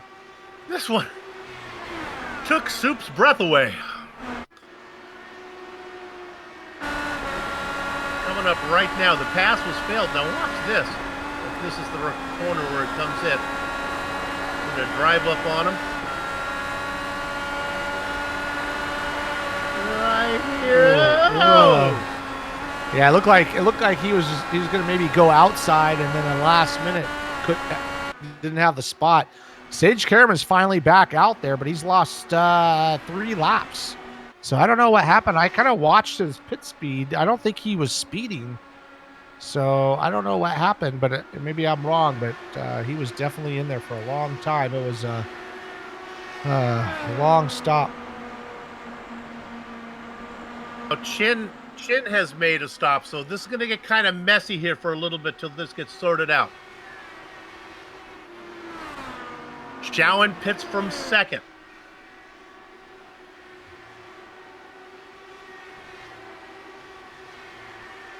I can look here and see maybe who are we looking at that has made their stops. Would it be down here? Let's look at Joshua. If we can pick up Joshua Chin, we're looking at Kerry and Cone right now. Joshua Chin's the leader of all the cars who've pitted. That battle's nice. Now, we want to see if Chowan can get out in front of him. Chowan is just rolling now. This will be for the leader of all the cars who've pitted. Chowan is out on track, and Shin goes by. Yeah, Chin had the basically the momentum. So they're going to end up basically where they were. The real key is, though, can they make it? Can they? I don't think they can make it. Well, I know they can, actually. So they're going to have to stop again. So if we don't get a yellow, they're screwed. Adam Blocker, Brian Carey, those guys should be coming in pretty soon. So top 4 guys, top 5 guys, Sandman all the way up to 5th spot. Oh, sorry, up to 8th spot.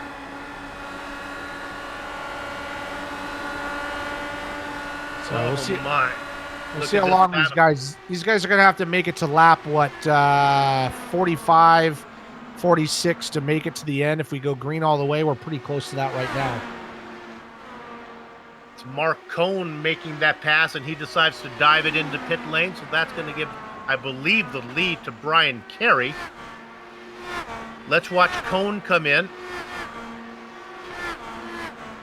Looks to me like the leader of all the cars who have pitted is Holiday in 14th position. Yeah, 1 lap down in 14th spot. You're definitely going to lose a lap. We'll see if he can. I don't think he can make it either. These guys are going to pay the price if we go green the rest of the way. If we get a yellow, it'll change everything. But those guys are going to have to stay out and try to get the wave around, and then try to pit after that. You saw Mark Cone rolling out, but Holiday goes by. So Holiday continues to lead. Of all the cars who've gone, he's gone 5 laps, which means he'd have to go 61 to get to the end. That's only doable if we have a explosion of yellow flags. And Richie, to be honest with you, you and I have done a lot of these races. They settle down. The herd thins, guys get into a groove, and we go green at the end. Yeah, I mean, there is a good chance with just basically looks like we still have 21 cars out there running, that there's a good chance that they stay out. Blocker's in the pits. So Blocker is in. So the guy we want to pick up is Holiday. I don't think Holiday's going to get there. Holiday's coming out of 4 right now, but this is just to get his lap back. He's got to go all the way around.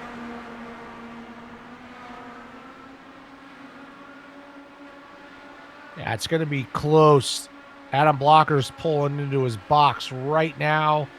Holiday, he might get it done, actually. He's coming through 3 and 4. He's going to have the momentum. He might be able to stay on the lead lap. Adam Blocker's rolling at the minute, but he's got to get up to speed. It's a little bit tricky getting up to speed on this narrow pit lane. And there he goes. He's going to get that lap back. So if we get a yellow now, that'll put Richard Holiday back on the, basically the wave around. You can see Adam Blocker's got Josh Chin right behind him. Josh Chin's got to get that lap back, but he is not going to get it at the moment. As you're right on board with Josh. He's got Adam Blocker right in front of him. I believe that is for position. Nope, you're Blocker and Chin is for position. Yeah, Chin was in second, and Adam Blocker was in third. Oh, no, sorry, the other way around. So they basically come out how they were. Who really got messed up was Sage Karen. Whatever happened in his pit stop, he's 2 laps down now, but they're basically coming out as they were. Adam Blocker first, Chin in second. But I don't think Chin can make it. So because he pitted quite a bit earlier. I don't think any of these guys can make it. They're all looking to come in one more time.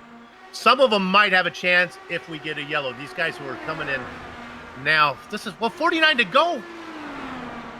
Can we bring up our race analysis again, Director? What did they tell me on that? I think it said 55, right? 55, so... Yeah, 55 laps, so Adam can make it, Josh can't. Yeah. So right now you got Adam Blocker, Brian Carey can make it, barely. Adam Blocker and Brian Carey both pitted on the same thing. George Salmon maybe can make it. But if we go green the rest of the way, we got Samuel Reiner up in second place. Nice job for him. He's obviously on a different strategy. James Krahula as well, up to first at the moment. Samuel Ryman is leading this thing, baby. Atta boy, Sammy. Not sure if you're going to get credit with leading the lap as you're going to make this pit stop. Krahula comes in.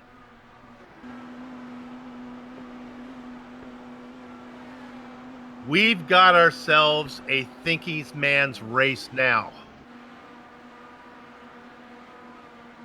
Yeah, right now Adam Blocker's definitely in the driver's seat.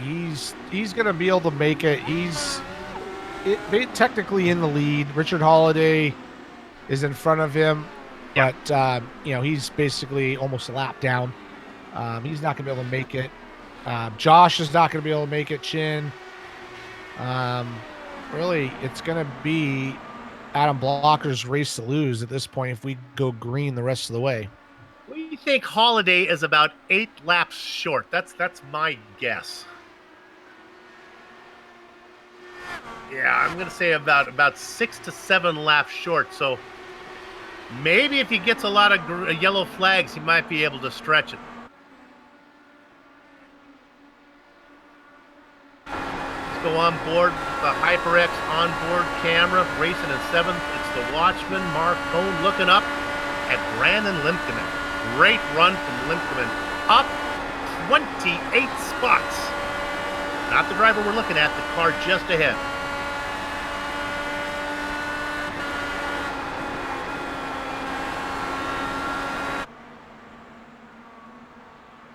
This has been a good one.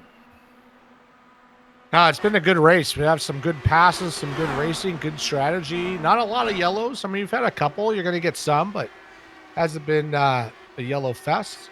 And now we're down to that strategy type of run. Some guys doing different things.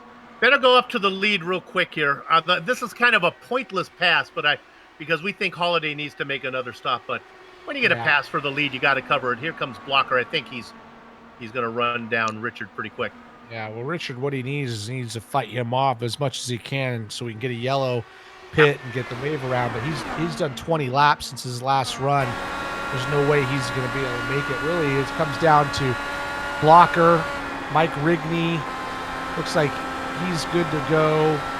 And Stephen Larkamp. Those guys, George Sandman could possibly make it. That'd be a good run for him, starting way in the back.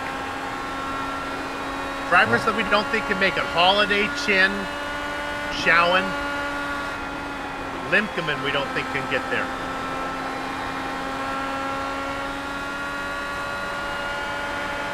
We got, 38 laps to go.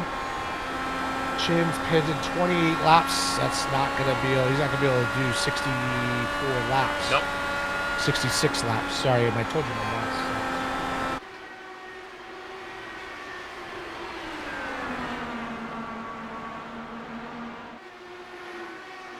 Really, it's going to come down to some of these guys just battling for the top 5. Chin doing a great job. Started 27th up to 4th. He's in a good spot.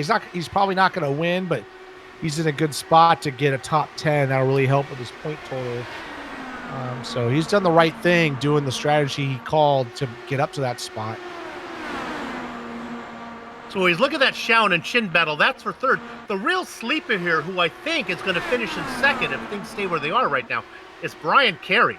He races in 5th, but I think Holiday, Showen, and Chin will all need to make a stop, and I think Carey is good to go. He's only been out there for 17 laps. 17 and 36. Yeah. That gets you close. Well, he pitted the same time as Adam Blocker, so if Adam can make it, he can make it. Yeah. Also, if you go back to Stephen Larkamp as well, he's pitted on that lap. So those guys are, if we go green, they're hoping for green the whole way. Jay Brandt, too. We don't want to miss Jay Brandt out there. He's having a good run. He's just 1 spot ahead of Larkamp. There's Stephen Larkamp. Races in 9th. 9/10 of a second ahead of him is Jay Brandt. Brandt having a good run. Started in 37th in 8th spot. There's Jay.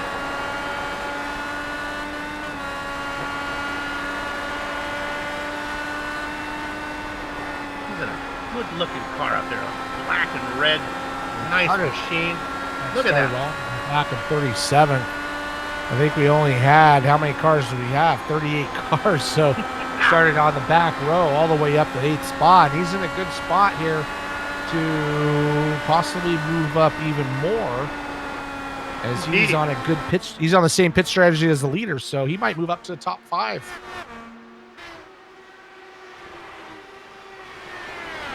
Indeed, right now, all those guys up front are hoping for green the rest of the way. The other guys are hoping for yellow.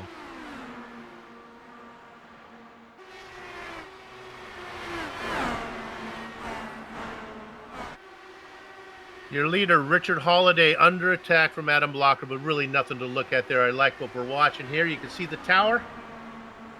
Yeah, Richard Holiday doing cars on the. Go ahead. I was going to say, Richard Holiday doing everything he's supposed to do. He's got to hold Adam Blocker behind him if he has any chance of finishing up front. Let's go back to Goodman and Sandman. These guys are battling hard. Goodman going on the inside of Sandman. Nice move right there. Power move right on the bottom of turn 3 and 4. We've seen how hard it is to pass down there, and he made it happen. Goodman can comfortably get to the end. George is going to be kind of close. He's been out there for 26 laps, and there's 29. That's 55. He'll be on the border, but you got to figure George knows what he's doing. Yeah, he's right on the edge, so he might have let Goodman go, knowing that he's right on the limit. His best bet is to stay out there unless the thing runs out of gas. So if he can do that, some of these other guys have to pit. He can move up, 5, 6, 7 spots. That'd be a good run for him starting 24th. So viewers, here's what you're going to look at. Richard Holliday's your leader, and I don't expect him to come in until he needs to. And that's probably not going to be for another 20 laps. So he's looking to come in right at the end. And I guess, Richie, if a yellow comes out, maybe Holliday stays out and hopes that maybe another yellow comes out and he can squeak out 7 laps. Well, that's a lot of laps to get. Yeah, I don't think if a yellow comes out in the position he's in right now, he's better off pitting and just cycling to the back. You don't want to pit under green. You don't want to hope for 2 yellows. So, but yeah, he's going to stick it out there. He's got 20 laps to go until he has to pit roughly. He's going to stay out there right to the very end. You stay out there, get to within 5 laps. The yellow comes out and the race ends 4 laps early, and you kind of limp it around under yellow. Come on, Richard. Stay out there till that gas tank's as empty as a syrup bottle at a pancake social.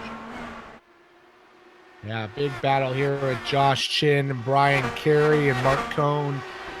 These guys are starting to tighten up a little bit. You can see Josh is struggling a little bit for grip. He's done a good job, gotten on himself all the way up to second at one point, started 27th, but now he's starting to struggle a little bit. All these guys battling, trying to get their fuel mileage numbers and try to stay on the lead lap at the same time. We have 15 cars on the lead lap. Joe Branch is sitting 15th, 18 seconds behind the leader. The leader is running 20.3 seconds. So you can do the math. He's about a second and a half before he's going to start getting lapped himself.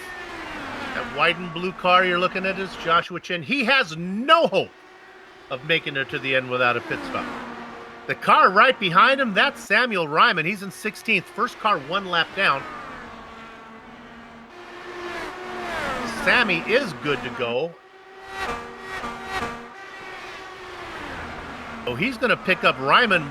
Probably will not finish on the lead lap, but he will pick up several spots from these guys who have to come in, like Holiday and Chin. He should be able to lap them. Should be a good finish for Ryman. Yeah, he's first car down a lap in 16th spot, but I figure there's probably about 5 to 7 guys in front of him that possibly have to pit.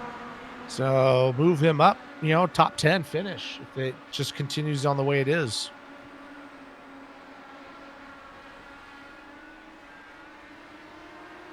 The real battle, the first real battle, what I think is going to be for second is the driver in 5th, Brian Carey, and right behind him is Mark Cohn. I think both these guys can get to the end, and I think they have no chance of getting to Blocker, but they are racing for second position right now.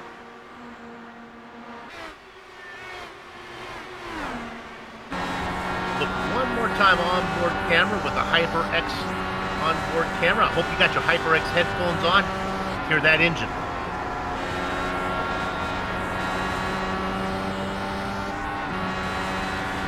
If you've been a Lionheart fan for a long time, you know that's how these races go.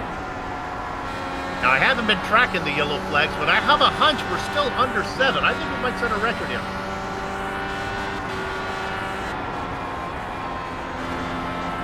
Look at Cone start to run down Carey. Yeah, Mark's done a great job. Started 20th up to 6th. He's hunting down Brian Carey. Yeah, we'll see how that goes. I think Brian Carey, I know he can make it. Mark Cohn, I'm not so sure he can make it. It'll be close. It'll be really close. He's at 41. Yeah, he's 41 kind of in now. the same boat as Sandman. He kind of just needs to coast around a little bit. Mark Cohn might be better off behind Kerry right now than in front because it could be tight. Remember, these are fixed setups, so the drivers don't get the toys to play with. Look at this. He's not listening to me. Mark Cohn wants that spot. So this means either Cohn feels confident he can get to the end or confident that he can't get to the end. If you know you can't make it, you might as well race. Yeah, I mean, the 55 lap number is arbitrary. Sometimes that's a little bit different. He's going to try to, if he's getting held up, he's going to try to go, but we'll see if he can make it the distance. But yeah, he's being pretty aggressive. He's going to try to go on the inside. Ooh, that was tight going into 1 and 2. Ryan Kerry holding this line. This is the best racing on the track right now. You're not missing anything. Yes, Holiday leads, but he's going to pit soon. You know, that Holiday number, Richie, will give us a real indication how far these guys can go. Holiday on 49 laps. Yeah, I mean, they claim they can go 55 laps. We've been under green since they stopped last, so hopefully we can go all the way and get a real good number. Adam Blocker just sitting there as they go through traffic now. I think the Watchman got him. Nope. Looks like Sandman's going a lap down. It's going to put... he's going to try to make it. I think Sandman's going to try to make it. That's it for Joshua Chin. He has to make a stop.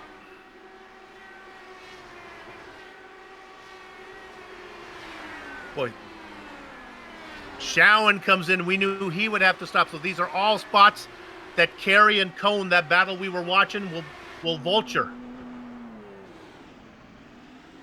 Director, let's go back to the third place battle now, Kerry, because Mark Cohn has not given up. My gosh, he wants this spot. Yeah, and the thing is, Brian Kerry doesn't know that he's on a different pitch. Not know, so there's no reason for him to go, I'm just going to let him go by. He thinks he's fighting for third spot at this point. Mark Cohn, I don't think he can make it. Well, I know he can't make it. 53 laps. 8 laps to go. Well, 53 is as far as Richard Holiday could go. He had to come in. 53 laps, so Mark Cohn's working lap 49 since his last pit stop, so either he knows something we don't, or he's just going to say, screw it, I'm going to hope for a yellow and finish in a yellow. 53 was not the number that Mark Cohn was hoping for. Adam Blocker is safely at, well, he's gone 46. He only needs to go 7 more. 46 and 7 is 53.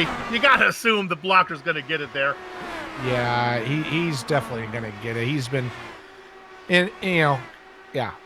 he's definitely knows the strategy. I don't think he's going to miss that.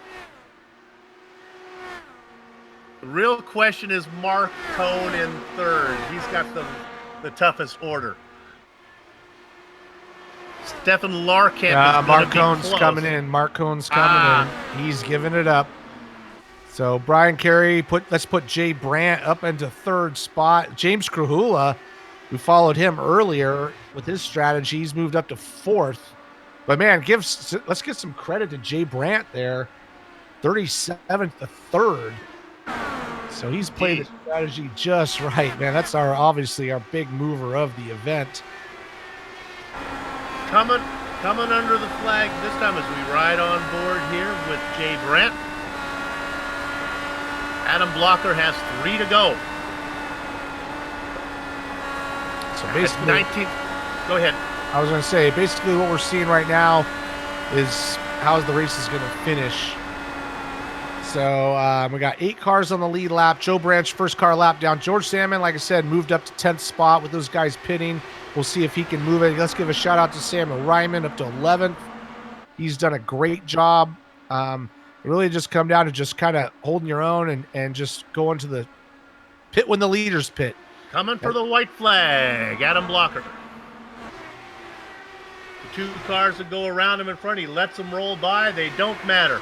The only question is now, does Blocker have enough fuel to get to the end? He has a 10-second cushion on Brian Kerry. If he runs out of petrol now, he can probably coast it around with his Flintstone feet. through 3 out of 4. The winner of the thumbs up, cancer down, Phoenix 200, Adam Blocker. Richie, looks like Brian Carey gets second. Yeah, Brian Carey, Jay Brandt, 37 to third. Man, great job. James Krahula also, he's been yo-yoing back and forth. Let's give a shout out to Stefan Larkamp, Michael Goodman, 6th. Looks like 8 cars on the lead lap. Yeah, Mike Rigney. And our rookie contender, Kankapati, going to come home 8th. You know what? Adam Blocker never really had, he had moments where he wasn't leading, but he kind of had this race in control the whole time. Indeed, he was very comfortable. The racing is over here in Phoenix, but our broadcast is far from done. We'll take a short break. We'll come back to run down the entire finishing order, talk to some of the drivers before we put a lock on the gate. You're watching the Global SimRacing Channel on the iRacing Esports Network.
back to the iRacing Esports Network and the Global SimRacing Channel's coverage of the Thumbs Up Cancer Down Phoenix 200. This is the HyperX post-race show. The Lionheart Racing Series is powered by HyperX. Now, when you're trying to claw your way to the top of the podium, it pays to have an ultra-comfortable, high-quality headset that gives you the audio information you need to grab the checkered flag. From high-performance drams and SSDs, outstanding microphones, accurate mice, responsive keyboards, to their legendary cloud line of gaming headsets, HyperX makes the gaming gear you need to succeed.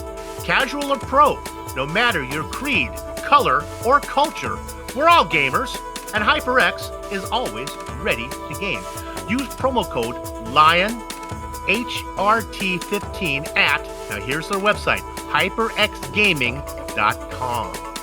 Go there and check them out. It's a fun website to go to. All right, let's go ahead now. If you don't have a HyperX headphone, don't worry, because we're going to put this on screen so you can see it. This is the Turn Racing finishing order. Turn Racing is merging the gap between real and sim racing. Use promo code Lionheart10 at turnracing.com. There you see it. Adam Blocker, he comes back. We thought he was going to retire, but he's been here for 2 or 3 races. Finished third last time at Watkins Glen, gets the win here today. Brian Carey and Jay Brandt. Woohoo! Nice finishes for them. Now, Carey started in 4th, so he comes over in 2nd. But what about Jay Brandt? Up 34 spots to get that 3rd position. James Krahula comes in 4th position ahead of Stefan Larkamp. The back half of your top 10, Michael Goodman has another good performance. That's going to help him in the points. Ahead of Mike Rigney, Arjuna Yessi Kankapati in the 8th spot. Joe Branch after him. And George Sandman is in 10th. Richie? Yeah, coming on 11th. Great job for Samuel Ryman. Started 25th up to 11th. 12th to be Brian Beard. 26th to 12th. Richard Holiday had the lead for a while, but had to bake that last stop. 23rd to 13th. Tony Schoen 14th. Josh Chin was up there up the front. 27th to 15th. And you know what this is going to do, Soup? This is going to tighten that Rookie of the Year battle up for Brian Kankapati and Josh Chin. So we're going to keep an eye on that.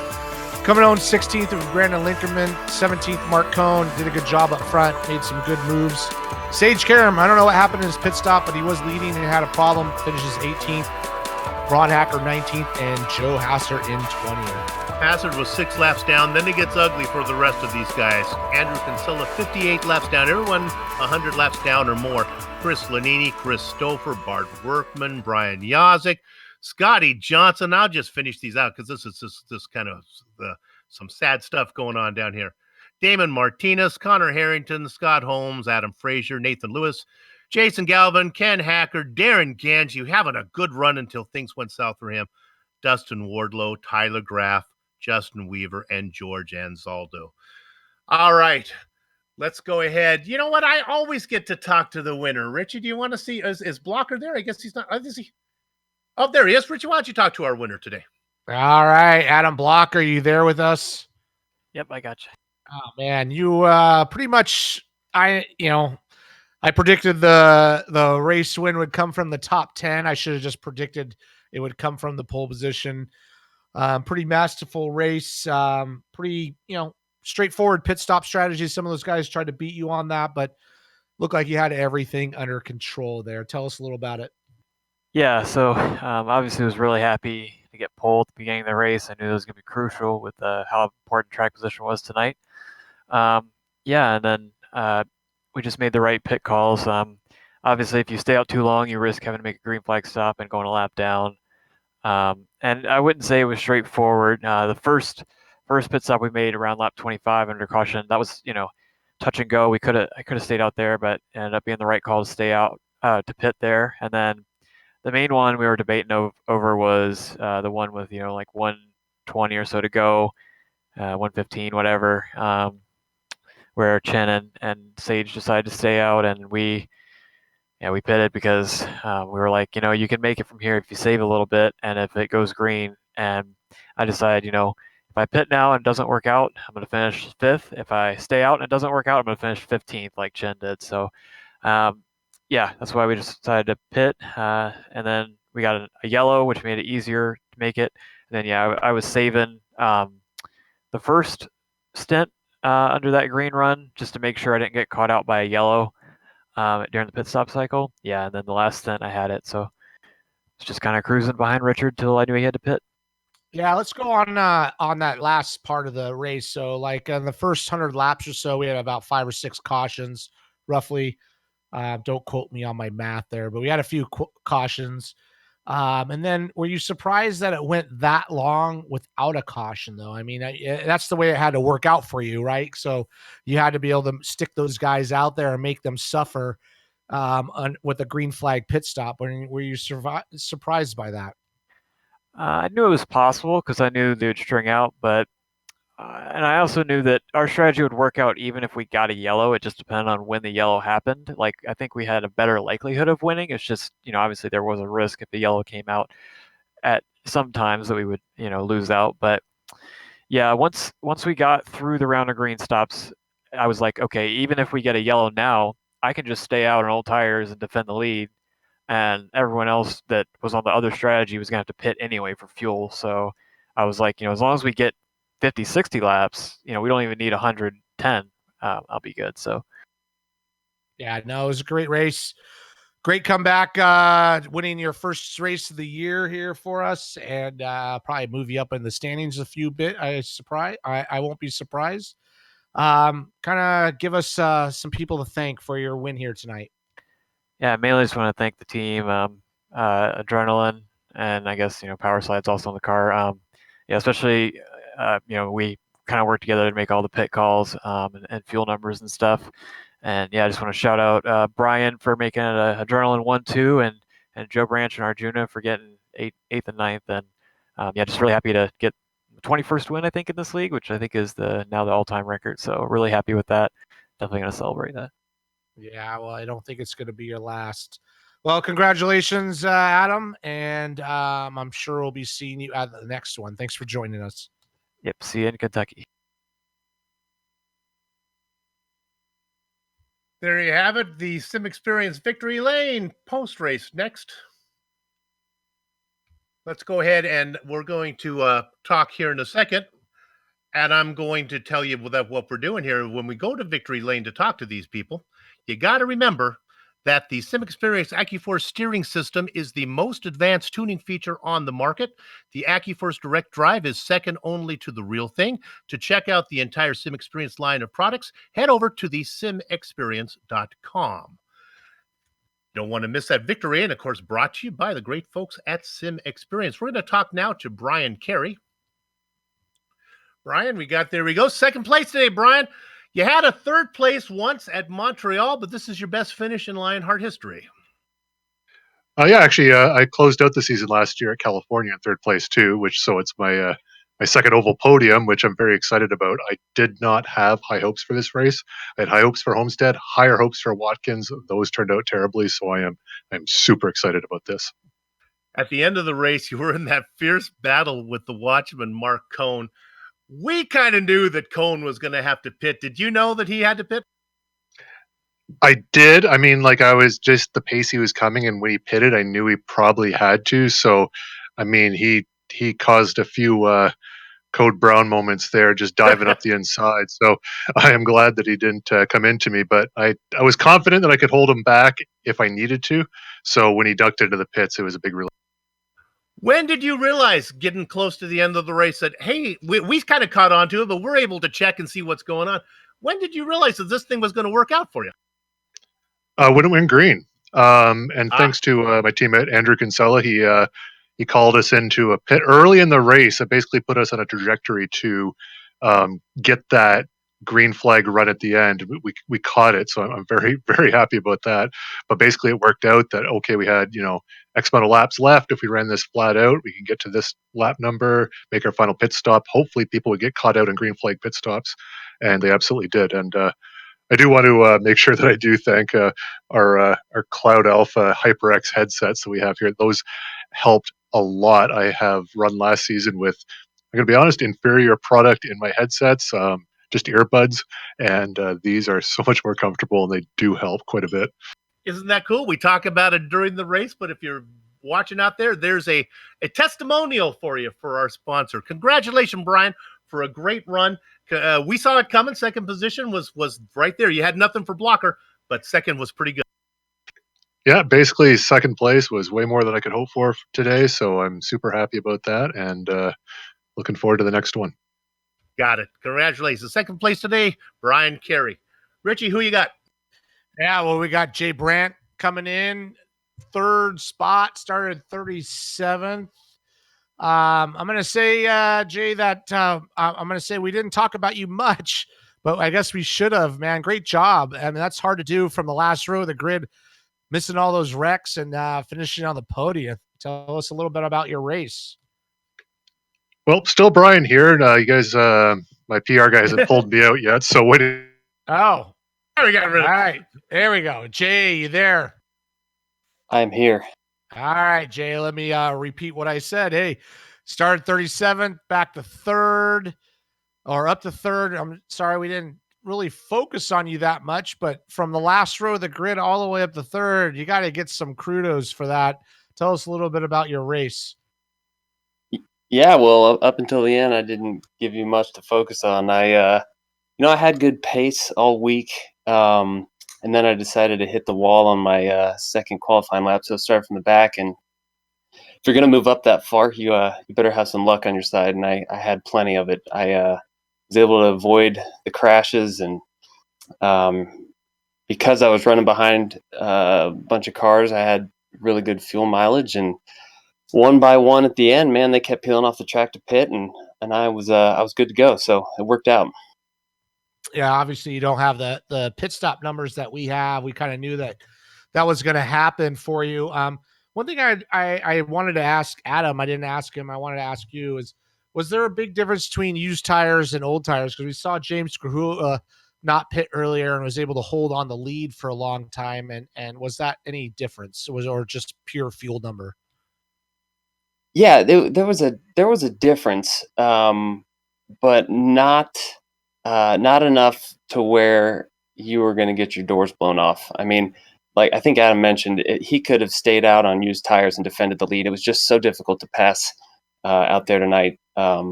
Fuel was definitely king over tires for sure. Yeah, it looked like it wasn't like a huge advantage, but he definitely wanted to run the high line. It looked like they're out, and man, great job. I gotta say that's pretty tough to do. 37th to third in a field like this, missing the wrecks and everything. Got to give you shout out to you, man. Great job, and give us some people to thank for your podium finish. Yeah, want to thank Scotty Johnson and all the guys at Skidmark. Bart Workman was in my ear for the second part of the race and really helped out. Our sponsors, HyperX, and the guys at Turn Racing. I'm myself. I'm running a custom wheel from Turn, and it's absolutely fantastic. So, other than that, congrats to Brian and Adam, and come out and see you next week. Absolutely, we'll see you in Kentucky at the next one. Thanks for joining us here, Jay and Soup. You want to wrap it up? The old clock on the wall says it's time to go, but we can't leave until we thank everybody that made this possible, starting with First Medical Equipment. They've been the source of medical supplies and equipment in the Burlington, Iowa area for years because of their superior commitment to provide the absolute best in product quality and customer service.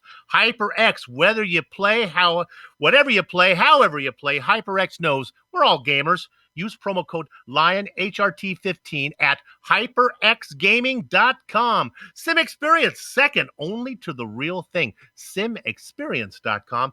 And Butt Kicker. Bring more realism and immersion to your sessions. Use promo code LION2020 at thebuttkicker.com. Hey, to contact any of the sponsors you see on the screen right now, go to LionheartRacingSeries.com. Click on the 2020 sponsors, and then just scroll down and hit one of their drop-down menus, and you're good to go. The original music on every GSRC broadcast comes courtesy of June Milan. See the screen for contact information. On screen now is just some of the companies, equipment, and software that made this broadcast possible. The Lionheart IndyCar Series returns for round 3, and that's going to be at Michigan. Not quite sure when that is because I didn't mark it down on my script, but you'll know when to do. Do you know how you do that? There it is. It's on screen. April 8th. You got it. Hey, that's coming up in just a week. But if you really want to know for sure, because sometimes Soup is an idiot, then you want to go to globalsimracingchannel.com and then you go to globalsimracingchannel.com and you can check it out and you'll really get to know what it is. Or you can go to Twitter at GSR Channel, Instagram at GSR_Graham, and of course Instagram at GSRC_Graham in case you missed it the first time. If you're not a GSRC YouTube subscriber, head over to the GSRC YouTube page and hit that button to subscribe. Hey, go and check out the GSRC merchandise store at gsrc.storeenvy.com. The link is in the description below. Finally, on behalf of the entire crew, that's Richie. That would be Sean. That would be Doug. I'd like to thank all of you for watching, as it was indeed the defending champion, Adam Blocker, who gets the win in the Thumbs Up, Cancer Down Phoenix 200 right here. With that said, we're off to have fun storming the castle. So until next time, race clean, race hard, and we'll see you on the track.